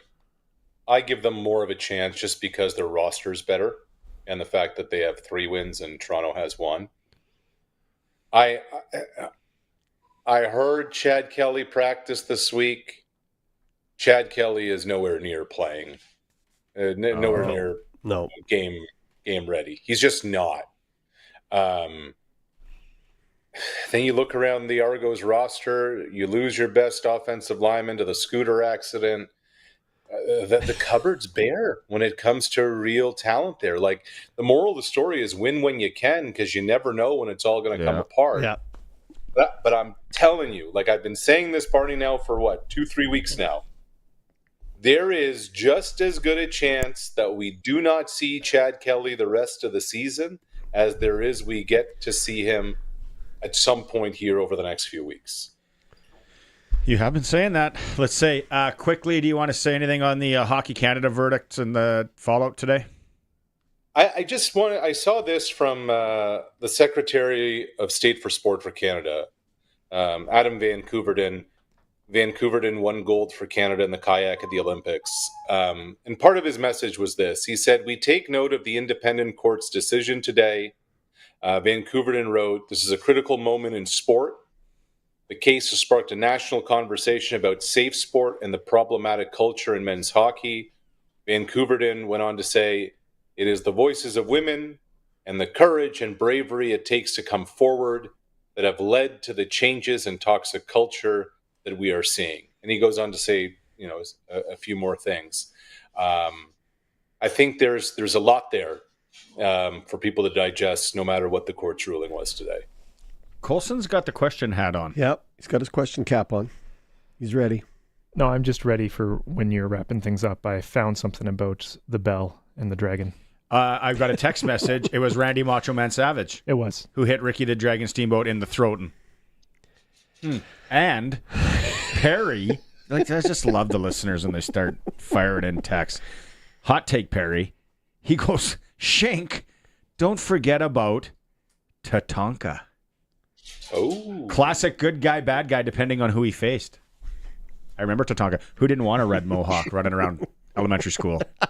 No chance that character exists in 2025. No way. Yeah. And then Ron and Regina found a Hulk Hogan workout set. Deluxe Hulkamania workout set, vintage, blah, blah, blah. I think he wanted to send a picture, but it didn't come through. Oh, guess how much it is? I don't know. $199. There's no way I would have thought this. A rash guess? Like in today money or in that day's today money? It's on SD, whatever that is. My wife probably knows. If it was posted before today, $12.99. $14.93.81. Oh my God, $1,500 Canadian. Wow. Wow is right. Is that your wager on McLeod Bethel Thompson tonight, by the way? No. No. No. But I'm curious because we had Glenn on, I forget the fellow's name from Montreal that will be up against Damien Alford to see if he could shut him down. Because there's game tape now. 2 games, he's torched teams. It's like, okay, this is what his tendencies are. This is what he does. We're going to put you here. We're going to double him here. The chess game that is football, love it. I'm curious. It's a very interesting watch. Now, for my kids to sit down and watch the whole game, never going to happen tonight. Me, on the other hand, yep. Curtis, can you put the camera on Sharky real quick, please? What's the question? Sharky, he's doing that thing where he's trying to convince himself of his wager. Yeah. That's what's going on right now. Just in case you were wondering. I live through it all the time. You're not here So every you're day. saying there's a chance. What happened to all that 1 in a million talk? Yeah, huh? it happens here all the time. All the time. So now we know when you're here for the dinner with Bruce Boudreau, August 28th, where there's still a table available at the Royal Regina, we can talk some wrestling. 80s wrestling only, because once I got to high school, I was out. Bruce was going to know Bruce it. loved it. Yeah, you got to think he's got the collection of figurines as well. I'll guarantee you. Bruce actually had the biggest comic book collection you could ever imagine back in the day. Really? Bruce just wasn't in Slapshot. He lived Slapshot. Took his comic books on the road. Yeah. That's right. We're on the road. I'm staying at Mom's Thursday night, and I so want to take a picture and show you guys the wrestlers. But I know as soon as I go into that closet and pull out the suitcases, I'm going to get that. You need to take those with you. You should. No. Yes. I have no room for them. And my wife will literally they'll be on the front step, and the Diabetes Association, whoever picks up stuff, will take them away. I was going to say, at least Mom kept them, because I had a lot of trading cards that my parents discarded during a move. And, bad parents. Bad mom and dad. That purple Macho Man t-shirt, which I know you can buy these days out there, that was probably one of the t-shirts in my life that I wore out. Like, just wore it so much. I know what I'm getting you for Christmas. Yeah. That was a You hint. can wear it to the Christmas party with a blazer, I'm telling you. Yeah. What a great time to be alive back then. Arash, Do the Jays make a move for more pitching or more bats? Pitching. Pitching? Pitching. Look, at some point, presumably it's the 24th of July, you're going to get Anthony Santander back, a power hitter that they gave $90, $100 million to. At some point, Dalton Varsho is going to come back. They're getting real production, Sharky, at the plate from under-the-radar dudes. Who's Barger before this year? Yeah. That's it. Bam Bam Barger, right? He was the Saturday morning wrestler that would face Hulk Hogan. I just don't think that you can count on Max Scherzer right now through the end of September, and I think you need to add another bullpen piece. So I think it's arms before bats with a week to go before the deadline. Like it. All right, buddy. Let's catch up next week. That was a long one. Thanks for the wrestling talk. You got it. See you, boys. Right on. Okay. Coast to Coast with the Rash Madani for Brian Gawley. Smart investing solutions. Let's have a quick sports ticker, Colson. Let's have a quick. What? We got. That's okay. It's okay. We're gonna do the sports ticker right now. Colson's just getting it ready. It's time for the Sports Ticker, brought to you by Steelcraft Doors Regina, made in Western Canada for Western Canadians. On the O-line tomorrow for our Riders, Noah Zaire is going to start. Zach Fry is out. The Elks are starting Cody Fajardo at quarterback. 7 p.m. kickoff tonight. The league week 8 starts. Montreal is in Calgary. 5 former members of Canada's 218 World Junior team acquitted on all charges today in a closely watched sexual assault trial. Western Canadian Baseball League, Regina's in Lethbridge. Medicine Hat's in Moose Jaw. Swift Current is in Saskatoon. Provincial Senior Golf at the Chinook and Swift Current. Regina's Kim Walker leads on the women's side. Rick Hallberg from Kenosha and Brad Phelps from Holiday Park in Saskatoon are battling on the men's side. And the Blue Jays starting about right now, taking on the Detroit Tigers. Don't forget, don't miss the latest news from Riderville with the Sportscage Insider Report. Sign up today by clicking on Insider Report at sportscage.com, and you got a chance to win some Rough Rider tickets. It is the Sports Cage, streaming at sportscage.com, and that was for Regina Steelcraft Doors. 40,000 square foot warehouse is open. If you need a garage door, they have it. We'll be right back at 620 CKRM. Rider Nation lives on 620 CKRM. I'm Dave Thomas, voice of the Saskatchewan Roughriders. Tomorrow is game day as the Riders take on the Edmonton Elks. Countdown to kickoff with Justin Dunk and Tegan Whitkos at 4. The pregame show's at 6, and kickoff with Luke Mullen-Rudai is at 7. Saskatchewan Roughrider football on the Cooperators Rider Broadcast Network is brought to you by Salford Equipment, Western Ag Professional Agronomy, and the Saskatchewan NDP Caucus. Stream every moment of Rider football at sportscage.com.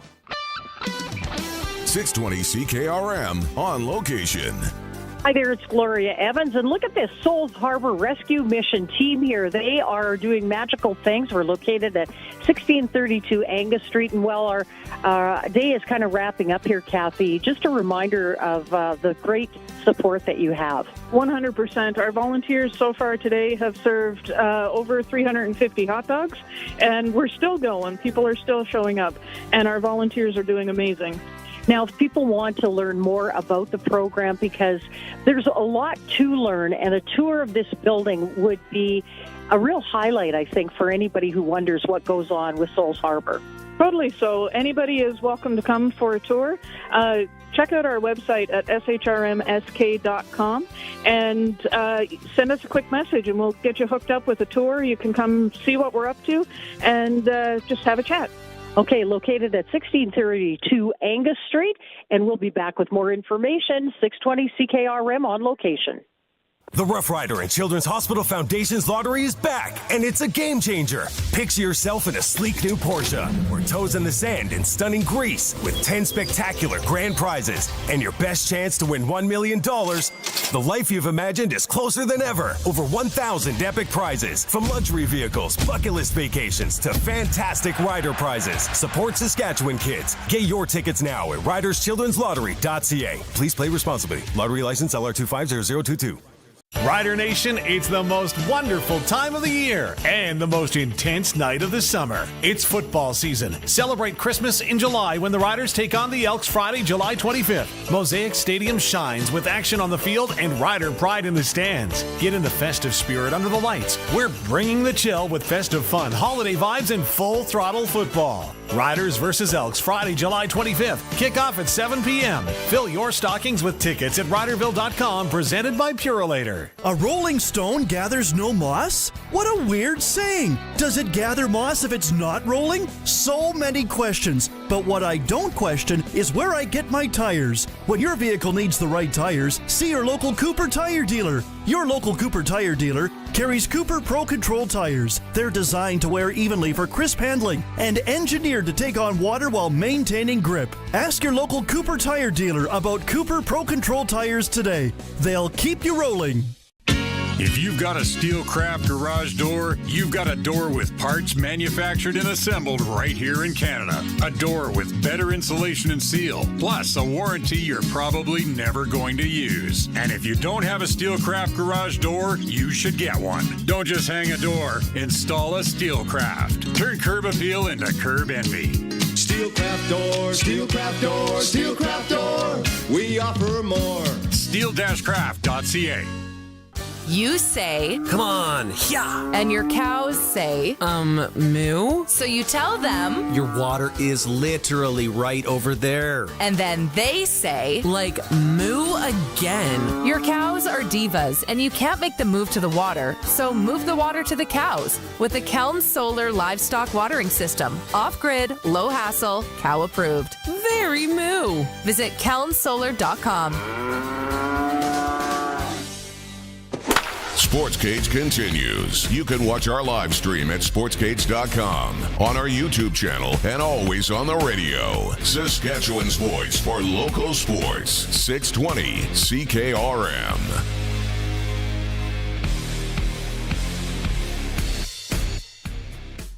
Could talk wrestling, man. I noticed. Man, oh man. I loved wrestling. There's fans, and then there's you. Loved it in the 80s. Ran it hard. Fully committed to wrestling. What some of the listeners, Prairie Land Rentals text line, 600 Albert Street, you get to deal with the owner. Go tell him you talked wrestling on the Sports Cage. Also, they sell Husqvarna. I'll bet you he knows his wrestling. Yeah, he's from the demo. Yeah, he's from the demo. But totally honest though, once that 93, 92, once that hit, like when Arash talked about when Hogan went to the heel side. Yeah. I don't remember. Like, I remember hearing about it. And I watched that Jim McMahon documentary on Netflix. Yep. A little while ago. It is so good. And it goes back. And that guy was an absolute sleaze and dumpster fire. But it was business, and it was all for him in the business.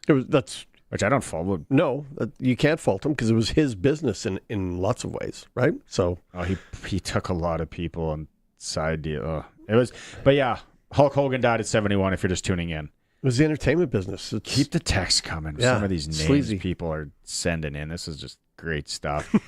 King Kong Bundy, Ted's boy. Ted's boy. He was. He had an absolute battle with Hogan at one point. I remember that might have been one of the Saturday Night main events. Maybe it was early WrestleMania, because WrestleMania 3 is with Andre the Giant. The memory you have for this stuff is mind blowing. You don't remember any of it? No. Like, what happened? What did your wife wear this morning when she left the house? What? Hey, WrestleMania 2. Hulk Hogan versus King Kong Bundy. I was right. Where was it at? It was at 3 different places. This is the one they go into in the documentary. Uniondale, New York, Rosemont, Illinois, and Los Angeles, California. So, Veterans Memorial. What's Rosemont, Illinois? Outside Chicago. Yeah. Who else? It was... oh, yes. And the other... Rash. The undercard. The undercard was... Mr. T versus Rowdy Roddy Piper. Who won? Gotta be Piper. I don't remember. Gotta be Piper. Mr. T. It was a boxing match. Come on. And Roddy Piper trained, and it was it's so good. Wrestling. Riders Elks tomorrow. If any of you see me at the game and you want to talk wrestling, let's get after it. So much fun. Mr. T won, by the way. Did he? Yeah. By disqualification. You should be the fact check guy. I found this Google thing. It's cool. But tomorrow, Zach Fry will not be playing. Noah Zare is in. Coach Mace telling us what happened to Zach Fry.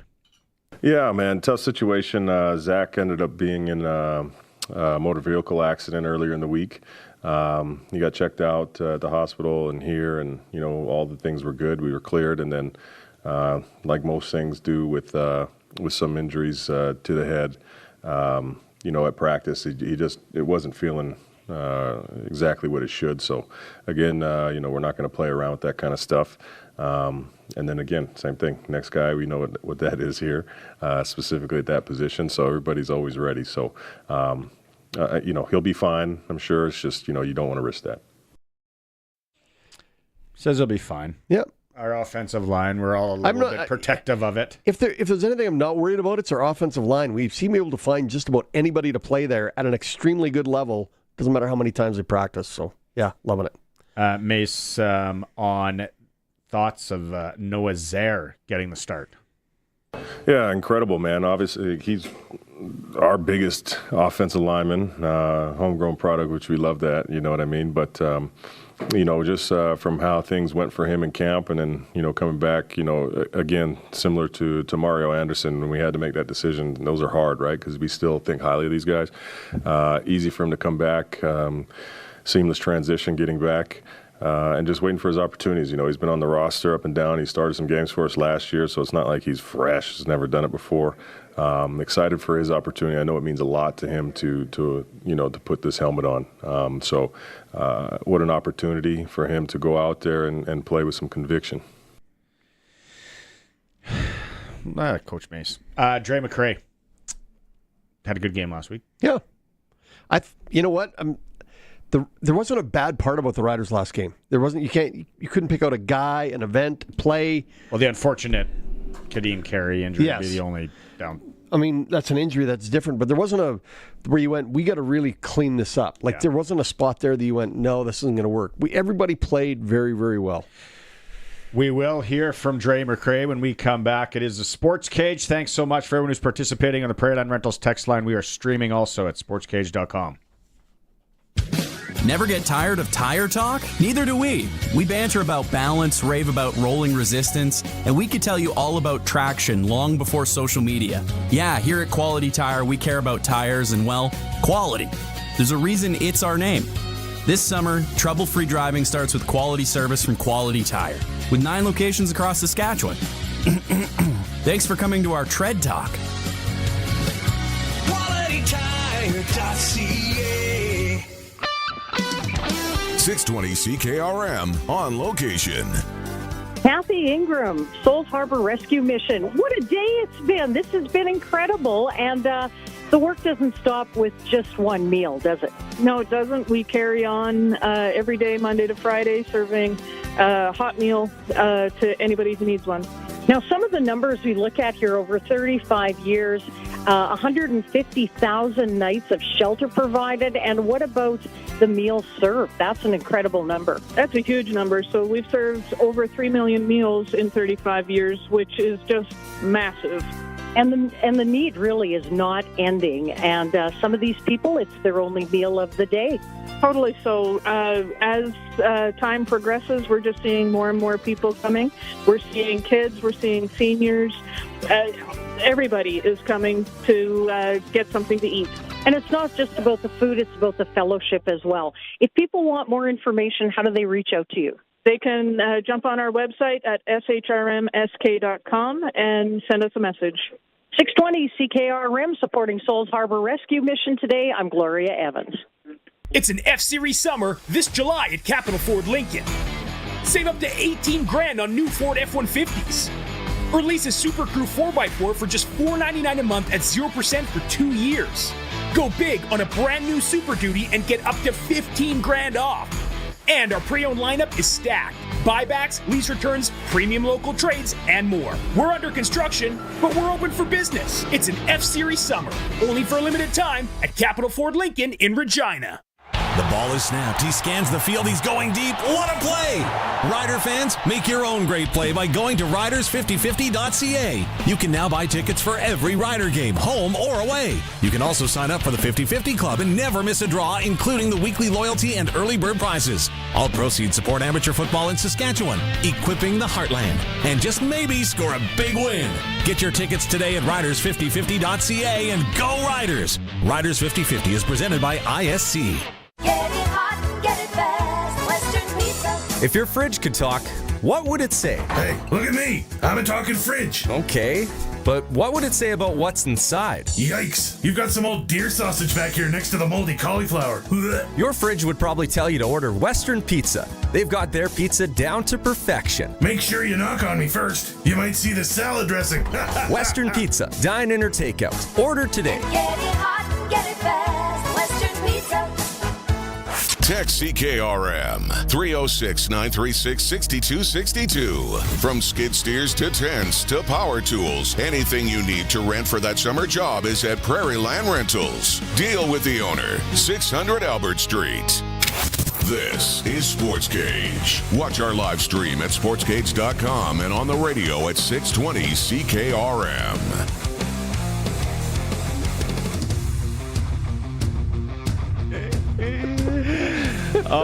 The British, I loved the British Bulldogs. Man. And I was like, was their dog named Matilda? Looked it up. And it's a British Bulldog. And you saw me celebrate that. That's where I am in my life. I'm celebrating that I remembered the British Bulldog's dog was Matilda. What a wild ride. Yeah. Thanks so much for letting me talk wrestling today. Everybody involved. Everybody that put up with it? Yeah. Because Maz and Alan talk wrestling, but they talk like current wrestling. No sniff. Don't get a clue. Nope. Don't. But we go back to the 80s, early 90s like we did all day today. What a trip down memory lane with the death of, unfortunate death of Hulk Hogan at 71, also known as Thunder Lips for you Rocky fans. Terry Bollea was his real name. Man, Saturday night's main event. Eat your vitamins, say your prayers. The training, the Hulk Hogan training. You know, what better advice could a guy like Hulk Hogan give? Eat your vitamins, say your prayers. And if we couldn't play it because we'll get flagged. That's why we couldn't do when the rash was on. When it comes crashing down and it hurts inside, you got to take a stand.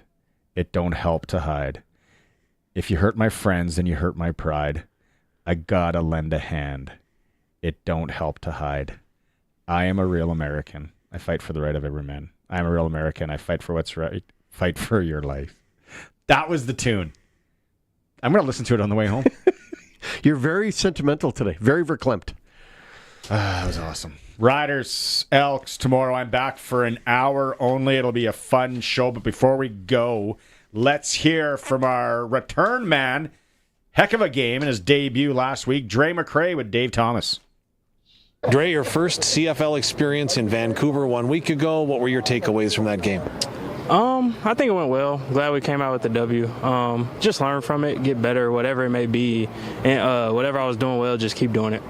Take me inside your preparation for that game and maybe even that first kick that's coming your way with the sun in your eyes. Explain it. Just trusting your training. You've been there before, just understanding, hey, like, this is another game. You've been there before. Trusting your training, the work that you put in throughout the week, just trusting that. Mario Alford is a guy that's been helping you out throughout the week. What has the veteran experience that he's had rubbed off on you with? Oh, man, he's been great. Just little tips here and there. just, hey, look for this if you see this, and Coach Ken has been doing a good job as well. Well, Mario at one point said to me, there's a lot of instinct that goes into where you're at, anticipating where you might see a player or a block end up. Is that true? Yes. I was talking to somebody the other day. I was like, it's a lot like playing running back. So tell me about the experience in the CFL, because you knew about the league from a previous coach before you came to Saskatchewan. Explain. My coach, Kez McCorvey, played here years ago, but and he's my mentor. He's one of my good friends and good mentors. So just knowing about the league and then ending up here. What did he tell you about the league? He said he think I'll do well. Just come up here, work, and just stay down and be prepared for whenever my opportunity comes. Did he undersell or oversell the experience? I think he was probably spot on. Just be ready for whatever, and that it would be a little bit different at first. Now, back in his day, he was a heck of an athlete. So as a mentor, what has he given to you?